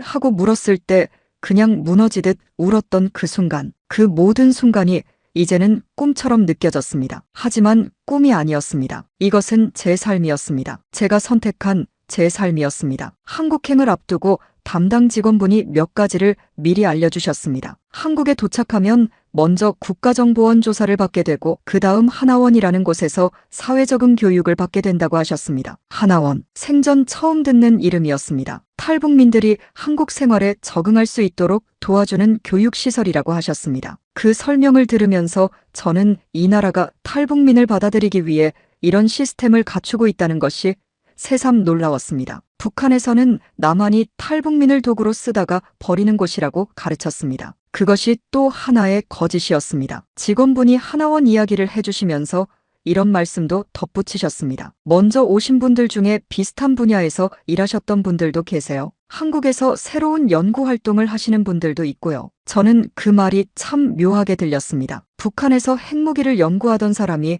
한국에서 무엇을 연구할 수 있을까? 핵이 아닌 다른 것, 사람을 해치지 않는 무언가에 제 지식을 쓸 수 있다면 얼마나 좋을까? 그 생각이 오래도록 마음에 남았습니다. 대기하는 동안 저는 처음으로 혼자 있는 시간을 제대로 가졌습니다. 북한에서는 혼자라는 것이 곧 수상한 것이었습니다. 그런데 대사관 대기실에서 혼자 앉아 있는 시간이 생기면서 저는 처음으로 제 내면의 소리를 들을 수 있었습니다. 혼자 생각하고, 혼자 느끼고, 혼자 울 수 있는 그 고요한 시간이 사실은 엄청난 선물이었습니다. 그 시간 동안 제가 가장 많이 한 것은 과거를 돌아보는 것이었습니다. 어머니 맷돌 소리 들으며 잠들던 청진의 새벽이요. 대동강을 바라보며 설레던 20살이요. 보미가 태어나던 날 병원 복도에서 혼자 울던 기억이요. 그 시절에는 몰랐습니다. 그 기억들을 가슴에 안고 낯선 나라로 떠나게 될 것을. 대기 20날이 넘어가면서 몸이 조금 무거워졌습니다. 오래 앉아만 있으니 다리가 붓고 잠도 고르지 않았습니다. 담당 직원분이 간단한 약을 챙겨다 주시고 대사관 건물 안의 짧은 복도를 왔다 갔다 하며 걷는 것을 권하셨습니다. 저는 매일 아침 저녁으로 그 복도를 걸었습니다. 10걸음짜리 짧은 복도였지만 그 걸음이 그렇게 소중할 수가 없었습니다. 감시 없이, 멈추라는 말 없이 제 발로 걷는다는 것이요. 복도를 걸으면서 저는 자꾸 어릴 때 성천강 뚝방길이 생각났습니다. 봄이면 버들강아지가 피어나던 그 길이요. 학교 가방을 들고 혼자 그 길을 걸으면서 과학자가 되겠다는 꿈을 키우던 그 소녀가요. 그 소녀는 그때 상상도 못했을 것입니다. 48살에 사막의 나라 대사관 복도를 혼자 걷게 될 것이라고는요. 하지만 그 소녀와 지금의 저 사이에는 하나의 공통점이 있었습니다. 포기하지 않았다는 것, 그 길 위에서, 이 복도 위에서 걸음을 멈추지 않았다는 것. 출발 이틀 전 담당 직원분이 한국에 대해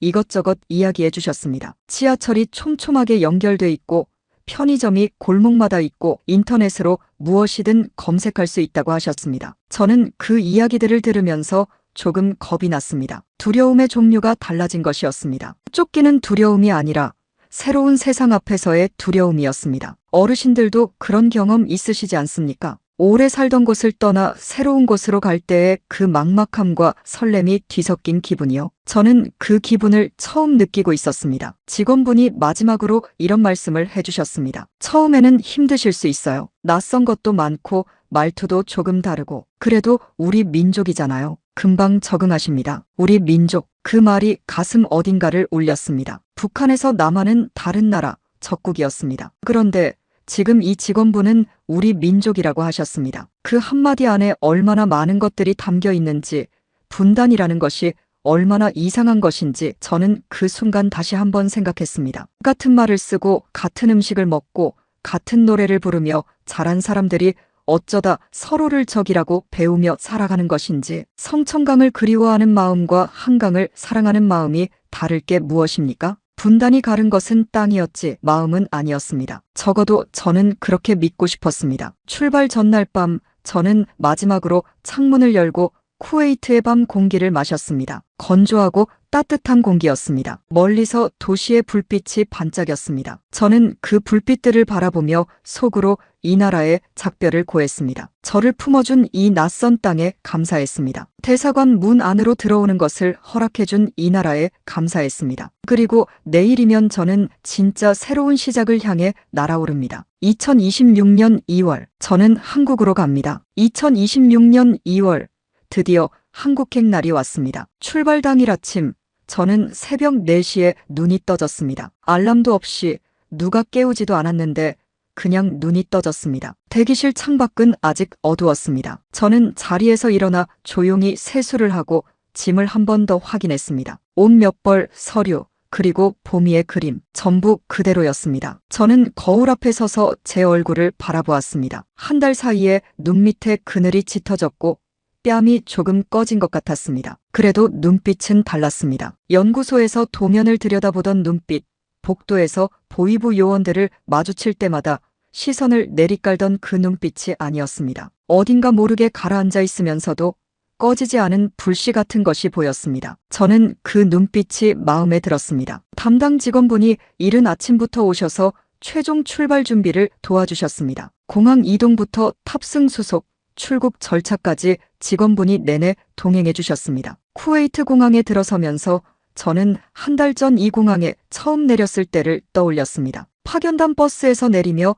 뜨거운 바람을 맞던 그 순간이요. 그때 저는 이미 마음속에 결심을 품고 있었지만 그것이 현실이 될 수 있을지 알 수 없었습니다. 그런데 지금 저는 혼자 한국행 탑승권을 손에 들고 이 공항에 서 있었습니다. 세상이 얼마나 빠르게 바뀔 수 있는지 그 한 달이 실감나게 해주었습니다. 탑승 수속을 마치고 출국 심사대를 통과할 때 저는 잠깐 발이 무거워지는 것을 느꼈습니다. 평양공항에서 출국할 때 담당자가 서류를 보다 멈추던 그 순간이 불현듯 떠올랐기 때문입니다. 하지만 이번에는 달랐습니다. 쿠웨이트 심사관이 여권을 확인하고 도장을 찍으며 무심하게 고개를 들었습니다. 별다른 말이 없었습니다. 그냥 통과였습니다. 저는 심사대를 지나 게이트 쪽으로 걸어가면서 숨을 고르게 내쉬었습니다. 게이트에서 기다리는 동안 저는 주위 사람들을 조용히 살펴보았습니다. 한국으로 가는 항공편이었는데 주변에 한국 사람들이 여럿 보였습니다. 비즈니스 차림의 중년 남성들,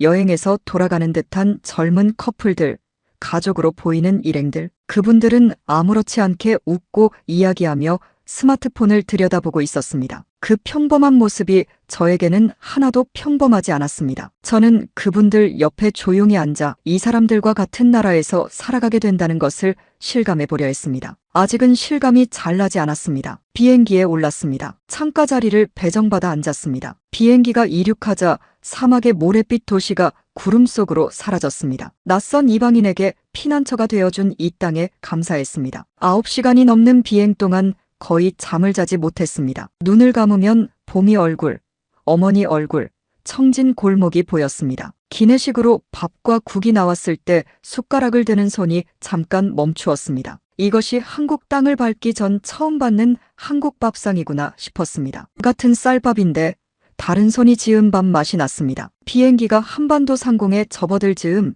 기장이 기내 방송을 했습니다. 곧 인천국제공항에 착륙한다는 안내였습니다. 저는 창밖을 내다보았습니다. 구름 아래로 땅이 보이기 시작했습니다. 초록빛과 갈색빛이 뒤섞인 들판이 구불구불 이어지는 산줄기가 반짝이는 강이 보였습니다. 저는 그 풍경을 보는 순간 가슴 어딘가가 꽉 조여드는 것을 느꼈습니다. 저 땅 위 어딘가 청진이 있습니다. 저 산줄기 너머 어딘가에 어머니가 계십니다. 봄이가 있습니다. 같은 하늘 아래, 같은 땅 위에 가다울 수 없는 거리로 떨어져 있습니다. 비행기가 착륙하면서 바퀴가 활주로에 닿는 순간 기내에서 박수 소리가 났습니다. 한국에 온 것을 반기는 승객들의 박수였습니다. 저는 그 박수 소리를 들으며 눈을 감았습니다. 눈물이 나올 것 같았습니다. 참았습니다. 이제 막 도착했는데 울면 안 되겠다고 생각했습니다. 지금부터는 울 것이 아니라 살아야 한다고 생각했습니다. 인천공항 입국장으로 들어섰습니다. 높고 넓은 천장, 유리창을 통해 쏟아지는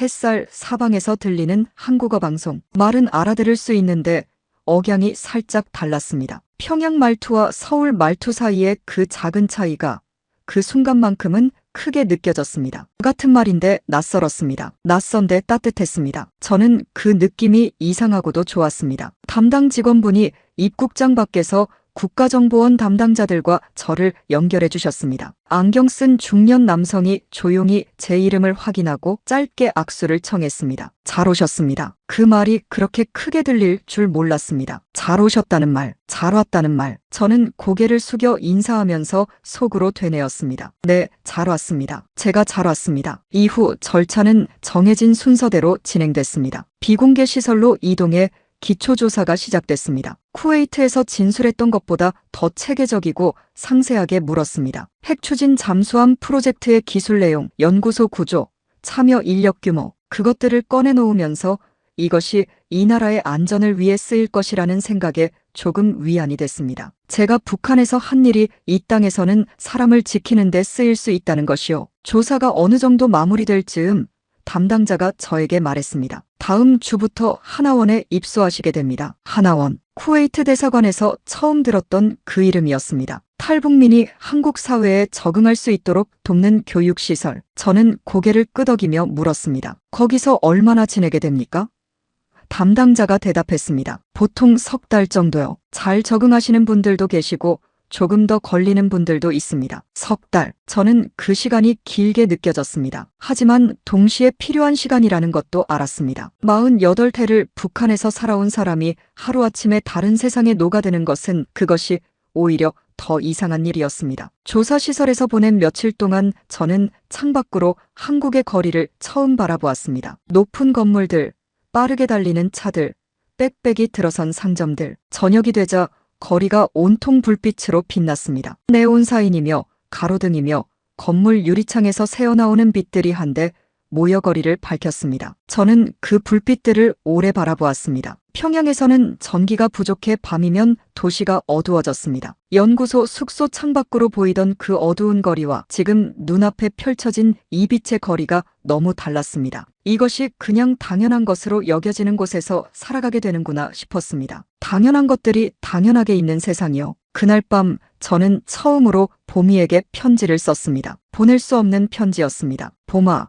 엄마 잘 도착했다. 한국은 불빛이 참 많은 곳이더라. 내가 그려준 청진 강변 그림, 엄마가 아직 갖고 있어. 이 편지가 언젠가 내 손에 닿는 날이 오기를 바란다. 그날까지 건강해라. 저는 그 편지를 접어 보미의 그림 옆에 나란히 두었습니다. 이 두 장의 종이가 새로운 삶을 시작하는 동안 저를 붙들어주는 닻이 되어줄 것 같았습니다. 하나원에 입소한 첫날이 생생합니다. 버스를 타고 이동한 하나원은 경기도 어딘가에 조용한 곳에 있었습니다. 넓은 부지에 깔끔한 건물들이 들어서 있었고 마당에는 나무들이 심겨 있었습니다. 2월의 하나원 마당은 아직 앙상한 가지들이었지만 그 나무들이 봄이 되면 어떤 모습이 될지 눈에 그려지는 것 같았습니다. 입소 수속을 밟으면서 담당 선생님이 저를 맞아주셨습니다. 잘 오셨어요. 한수진 선생님이라는 말이 낯설었습니다. 북한에서 저는 언제나 동무였지 선생님이라고 불린 것이 오래간만이었습니다. 같은 날 입소한 탈북민이 저 말고 몇 분 더 계셨습니다. 20대 젊은 여성도 50대 남성도 있었습니다. 눈이 마주치면 어색하게 웃었습니다. 말은 없었지만 그 웃음이 말보다 더 많은 것을 전해주었습니다. 우리는 같은 곳에서 왔고 같은 곳을 향해 가고 있다는 것을요. 숙소방을 배정받았습니다. 작지만 깨끗한 방이었습니다. 침대가 있었고 책상이 있었고 창문 너머로 마당이 보였습니다. 저는 가방을 내려놓고 방 안을 한 바퀴 둘러보았습니다. 처음으로 제 방이라고 부를 수 있는 공간이 생겼다는 것이 실감됐습니다. 연구소 숙소는 배정받은 임시 자리였습니다. 하지만 이 방은 아무도 제 의지와 상관없이 빼앗아가지 않는 공간이었습니다. 첫날 저녁 식사는 하나원 식당에서 먹었습니다. 식판에 담긴 음식들이 제법 많았습니다. 흰쌀밥에 국, 반찬이 4-5가지. 저는 식판을 들고 자리에 앉아 잠깐 그냥 내려다보았습니다. 이 밥상이 당연한 것이 되는 세상에 제가 왔습니다. 숟가락을 들어 국을 한 술 떠먹었습니다. 된장국이었습니다. 어머니가 끓여주시던 그 맛과 비슷하면서도 달랐습니다. 그 차이가 어디서 오는 것인지 알 것 같았습니다. 같은 재료인데 다른 손이 끓인 국이었습니다. 저는 그 국을 천천히 끝까지 다 먹었습니다. 남기지 않았습니다. 한 방울도 남기기 싫었습니다. 하나원 생활이 시작되면서 하루하루가 빽빽하게 채워졌습니다. 한국 사회 이해 수업, 생활교육, 직업 탐색 과정이 이어졌습니다. 금융거래, 대중교통, 병원 이용법까지. 어르신들이 들으시면 그게 뭐 어렵냐 하실 수 있지만 처음 접하는 세상의 법칙들은 아무리 작은 것도 낯설었습니다. 버스 카드 하나 찍는 것도, 편의점에서 물건을 고르는 것도 그 하나하나를 배울 때마다 다시 어린이가 된 것 같은 기분이 들었습니다. 수업 중에 선생님이 노력하면 얼마든지 원하는 삶을 살 수 있습니다라고 하셨습니다. 그 말을 들으면서 핵잠 프로젝트에 쏟아부은 예산이 생각났습니다. 같은 민족인데 한쪽은 그 돈으로 바닷속 무기를 만들고 한쪽은 사람들이 더 잘 살 수 있는 나라를 만들었습니다. 그 차이가 지금 제 눈앞에 펼쳐져 있었습니다. 어느 날 수업 시간에 담당 선생님이 물으셨습니다. 한국에 와서 가장 놀라웠던 점이 무엇이에요? 다른 입소자분들이 저마다 대답했습니다. 마트에 물건이 넘쳐난다. 밤에도 불이 환하다. 아무도 서로를 감시하지 않는다. 제 차례가 됐을 때 저는 잠깐 생각하다가 말했습니다. 걸어다니는 사람들 표정이요. 선생님이 무슨 뜻이냐고 물으셨습니다. 북한 사람들은 길을 걸을 때 표정이 없습니다. 감시받는다는 걸 아니까요. 여기 사람들은 그냥 자기 표정으로 걷고 있어요. 웃고 싶으면 웃고 찡그리고 싶으면 찡그리고. 그게 참 좋았습니다. 방 안이 잠깐 조용해졌습니다. 선생님이 맞아요라고 하시며 작게 고개를 끄덕이셨습니다. 그날 저녁 저는 방 창문을 열고 하나원 마당을 내다보았습니다. 2월의 찬 공기가 들어왔습니다. 나뭇가지들이 바람에 흔들렸습니다. 청진의 2월이 생각났습니다. 성천강이 얼어있고 골목마다 연탄 냄새가 나고 어머니가 두꺼운 속옷을 입고 장마당으로 나가시던 그 2월이요. 저는 눈을 감고 그 냄새를 떠올려 보았습니다. 연탄 냄새와 찬 공기와 두부 굽는 냄새가 뒤섞인 청진의 겨울. 그 냄새가 그리웠습니다. 고향은 이상한 곳입니다. 떠나온 곳인데도 떠나올 수밖에 없었던 곳인데도 그리운 것은 어쩔 수가 없습니다. 봄이도 지금 이 2월의 바람을 맞고 있겠지 생각했습니다. 같은 달, 같은 계절인데 우리 사이에는 가다울 수 없는 거리가 있습니다. 하지만 저는 그날 처음으로 그 거리가 반드시 영원하지는 않을 것이라는 생각을 했습니다. 세상은 변합니다. 제 삶이 한 달 만에 이렇게 달라진 것처럼 이 땅과 저 땅 사이도 언젠가는 달라질 수 있다고요. 그 믿음이 작은 것일 수도 있지만 저는 그 작은 믿음을 두 손으로 꼭 쥐고 싶었습니다. 하나원에서 봄을 맞았습니다. 입소한 지 한 달이 지나면서 앙상하던 마당의 나뭇가지에 새싹이 돋기 시작했습니다. 처음에는 아주 작은 연두색 점이었는데 며칠 사이에 그것이 잎이 되어 가지를 덮었습니다. 저는 매일 아침 그 나무를 바라보며 하루를 시작했습니다. 북한에서도 봄은 왔습니다. 청진의 봄도 평양의 봄도 있었습니다. 하지만 그 봄들은 늘 배고픔과 긴장과 함께 왔습니다. 이 봄은 달랐습니다. 그냥 봄이었습니다. 덧붙여진 것 없이 그저 따뜻하고 밝고 새것인 봄이었습니다. 그 봄을 마당에서 바라보며 저는 처음으로 계절이 아름다운 것이구나 하고 느꼈습니다. 하나원 생활이 자리를 잡으면서 저는 함께 입소한 분들과 조금씩 이야기를 나누게 됐습니다. 저마다 사연이 달랐습니다. 두만강을 건너온 분, 중국을 거쳐 몇 년 만에 도착한 분, 해외에서 망명한 분, 어떤 경로든 우리는 모두 같은 것을 향해 왔다는 것을 알 수 있었습니다. 자유라는 것이 얼마나 큰 것인지, 그것을 얻기 위해 얼마나 많은 것을 잃어야 하는지 말하지 않아도 서로 알았습니다. 저녁 식사 후 마당에 나가 함께 앉아 이야기를 나누는 그 시간이 참 좋았습니다. 감시 없이, 구호 없이 그냥 사람들끼리 앉아서 이야기하는 것이요. 수업 중에 한국의 역사를 배울 때는 마음이 복잡했습니다. 북한에서 배운 역사와 여기서 배우는 역사가 같은 사건을 이렇게 다르게 이야기할 수 있다는 것이 놀라웠습니다. 6.25. 그러니까 한국전쟁을 북한에서는 미제국주의에 맞선 해방전쟁이라고 배웠습니다. 여기서는 같은 민족끼리 총을 겨눈 비극이라고 했습니다. 어르신들이라면 그 시절을 몸으로 기억하고 계실 것입니다. 북에도 남에도 그 전쟁 때문에 가족을 잃은 분들이 계십니다. 그 아픔은 어느 쪽이든 똑같이 아픔이었을 것입니다. 수업이 끝난 뒤 저는 한참 동안 그 생각에 잠겼습니다. 전쟁이 끝난 지 70년이 넘었는데 그 상처가 아직 이렇게 살아있다는 것이요. 하나원 퇴소를 2주 앞두고 담당 선생님이 저에게 앞으로의 계획을 물었습니다. 어디서 살 것인지, 어떤 일을 하고 싶은지. 저는 솔직하게 말씀드렸습니다. 아직 잘 모르겠다고요. 핵물리학을 연구한 사람이 이 나라에서 할 수 있는 일이 무엇인지, 그 경계가 어디까지인지 저는 알지 못했습니다. 선생님은 웃으시며 말씀하셨습니다. 방사선 관련 연구소나 의료 분야에서 비슷한 지식을 쓰는 경우도 있고 대학에서 연구활동을 이어가시는 분들도 있어요. 급하게 결정하지 않아도 됩니다. 급하게 결정하지 않아도 된다는 말. 그 말을 들으면서 저는 이 나라에서 제 시간이 처음으로 제 것이 됐다는 것을 다시 실감했습니다. 하나원을 퇴소하는 날 담당 선생님들이 교문 앞까지 배웅을 해주셨습니다. 선생님들이 한 분씩 악수를 청하며 잘하실 거예요 라고 말씀해 주셨습니다. 저는 고개를 숙여 인사드렸습니다. 말이 나오지 않았습니다. 이분들이 낯선 저를 이렇게 따뜻하게 대해주셨다는 것이 아직도 생경했습니다. 북한에서 낯선 사람이 따뜻하게 대하는 것은 언제나 무언가 이유가 있어서였습니다. 하지만 이분들의 따뜻함은 그냥 따뜻함이었습니다. 아무 조건 없는 따뜻함이 세상에 있다는 것을 저는 48살이 되어서야 배웠습니다. 서울에서 처음 혼자 걸은 나를 잊을 수 없습니다. 정부에서 지원해준 임대 아파트에 짐을 풀고 이틀째 되는 날 저는 혼자 밖으로 나갔습니다. 목적지 없이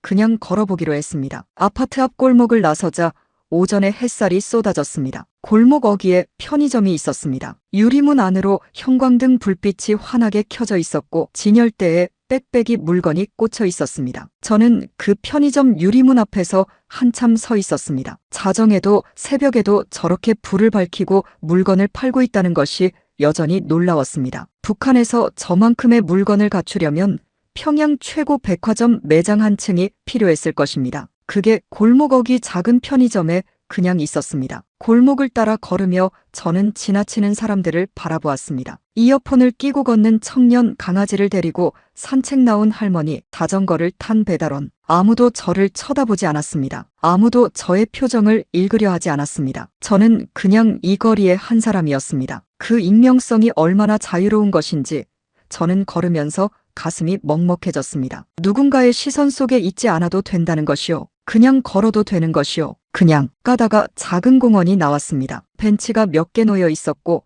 봄꽃이 피어 있었습니다. 벚꽃이었습니다. 북한에도 벚꽃이 피기는 합니다. 하지만 그 벚꽃을 바라볼 여유가 없었습니다. 항상 무언가를 해야 했고 어디에 있어야 했고 무슨 생각을 해야 하는지까지 정해져 있었습니다. 저는 공원 벤치에 앉아 그 벚꽃을 바라보았습니다. 아무것도 하지 않고 아무 생각도 하지 않으려 하면서 그냥 꽃을 보았습니다. 바람이 불자 꽃잎 몇 장이 떨어져 제 무릎 위에 내려앉았습니다. 저는 그 꽃잎을 손으로 받아 올렸습니다. 얇고 부드러웠습니다. 이렇게 작고 가볍고 아름다운 것이 세상에 있었구나 하는 생각이 들었습니다. 눈물이 났습니다. 꽃잎 때문에 우는 것이 어이없었지만 그래도 났습니다. 정착하고 몇 달이 지나면서 저는 조금씩 한국 생활에 적응해 나갔습니다. 지하철을 혼자 타게 됐고 마트에서 장을 보게 됐고 동사무소에서 혼자 서류를 떼게 됐습니다. 작은 것들이었지만 그 하나하나가 제가 이 세상에 발을 내딛는 걸음이었습니다. 가끔은 말투 때문에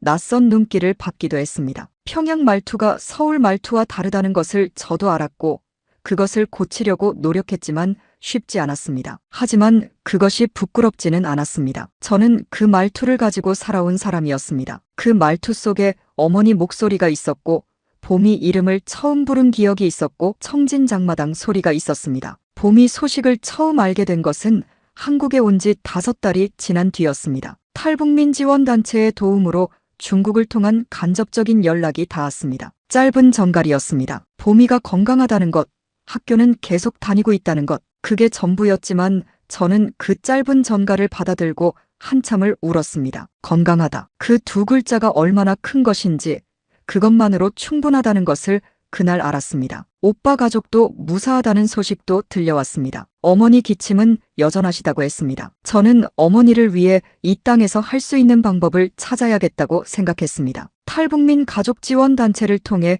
약을 보내는 것이 가능하다는 것을 알게 됐습니다. 쉽지 않은 일이었지만 해보기로 했습니다. 여러분, 제가 이 이야기를 이렇게 꺼내놓을 수 있게 된 것은 많은 분들의 도움 덕분입니다. 저를 받아준 이 나라, 이 사회, 그리고 탈북민들이 이 땅에 뿌리 내릴 수 있도록 묵묵히 도와주시는 분들, 저는 그 모든 분들께 진심으로 감사합니다. 이 이야기를 들으시는 어르신들께도 감사합니다. 분단의 아픔을 몸으로 아시는 분들이 계실 것입니다. 6.25 때 헤어진 가족을 아직 기다리시는 분들도 계실 것입니다. 그 그리움이 얼마나 깊은지 저는 이제 조금은 알 것 같습니다. 저도 봄이를 기다리고 있으니까요. 어머니를 기다리고 있으니까요. 제가 연구소에서 10년 넘게 만든 그 핵추진 잠수함이 지금도 바닷속 어딘가에서 완성을 향해 가고 있을 것입니다. 그 쇳덩어리를 움직이는 에너지를 계산하던 제 손이 지금은 이 편안한 땅에서 밥을 짓고 글을 씁니다. 무기를 만들던 손이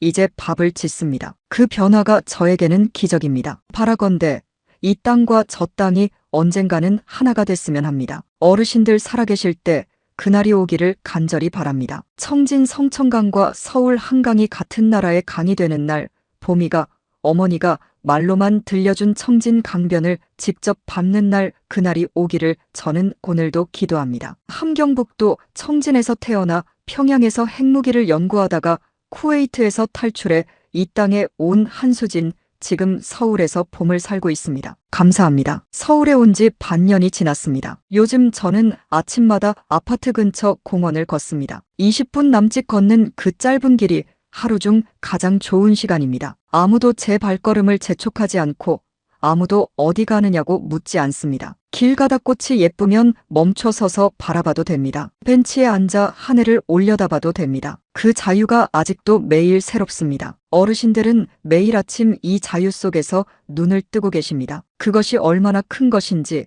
저처럼 그것이 없던 사람이어야 알 수 있습니다. 밥을 지을 때면 어머니 생각이 납니다. 이 남쪽 쌀로 지은 밥이 청진에서 먹던 밥과 맛이 비슷하면서도 다릅니다. 어머니는 솥 안에 물을 얼마나 넣어야 하는지 손으로 재셨습니다. 그 손이 기억납니다. 손등에 굵은 핏줄이 돋아있던 두부 만들고 맷돌 돌리고 장마당에 나가며 굳어진 그 손이요. 저는 언젠가 그 손을 다시 잡고 싶습니다. 이 쌀로 지은 밥을 어머니 앞에 올리고 싶습니다. 그날이 오기를 바라며 저는 오늘도 밥을 짓습니다. 탈북민 모임에 나가기 시작하면서 저처럼 가족을 북에 두고 온 분들을 많이 만났습니다. 70대 할머니가 계셨는데 젊어서 홀로 탈북하신 뒤 아들을 못 보신 지 30년이 넘었다고 하셨습니다. 그 할머니가 통일이 되어야 죽어도 눈을 감겠다고 하시는데 그 말이 가슴에 박혔습니다. 30년. 저는 아직 반년인데도 이렇게 그리운데 30년을 기다리신 그 마음은 어떤 것일까요? 저는 그 할머니 손을 잡아드렸습니다. 아무 말도 못하고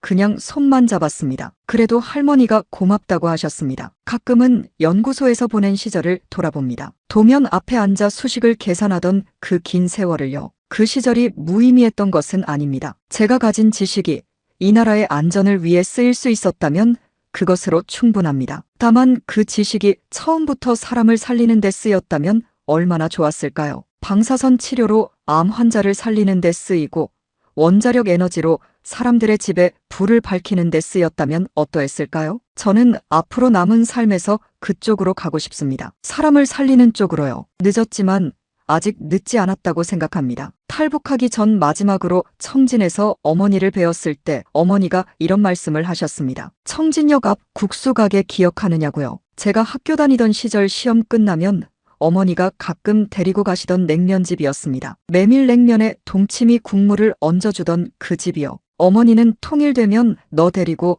그 집 다시 가고 싶다고 하셨습니다. 저는 웃으며 꼭 가요, 어머니라고 했습니다. 그 약속이 아직 남아 있습니다. 지켜야 할 약속입니다. 어르신들, 우리 함께 그날을 기다립시다. 분단이 만들어낸 이 긴 이별이 끝나는 날을요. 성천강이 한강과 같은 나라의 강이 되는 날을요. 북에 계신 분들이 배불리 먹고 마음 놓고 웃고 하고 싶은 말을 할 수 있는 날을요. 그날이 오면 저는 가장 먼저 청진역 앞 그 냉면집으로 어머니를 모시고 가겠습니다. 그리고 보미에게는 어머니가 끝까지 갖고 있던 청진 강변 그림을 돌려주겠습니다. 엄마가 한순간도 놓지 않았다고 그 말과 함께요. 오늘도 서울 하늘이 맑습니다. 저 하늘 아래 어딘가에 청진이 있고 어머니가 계시고 보미가 있습니다. 같은 하늘입니다. 그 하늘이 우리를 이어주고 있다고 저는 믿습니다. 그 믿음이 있는 한 저는 이 땅에서 잘 살아갈 수 있습니다. 긴 이야기 들어주셔서 진심으로 감사합니다. 여러분,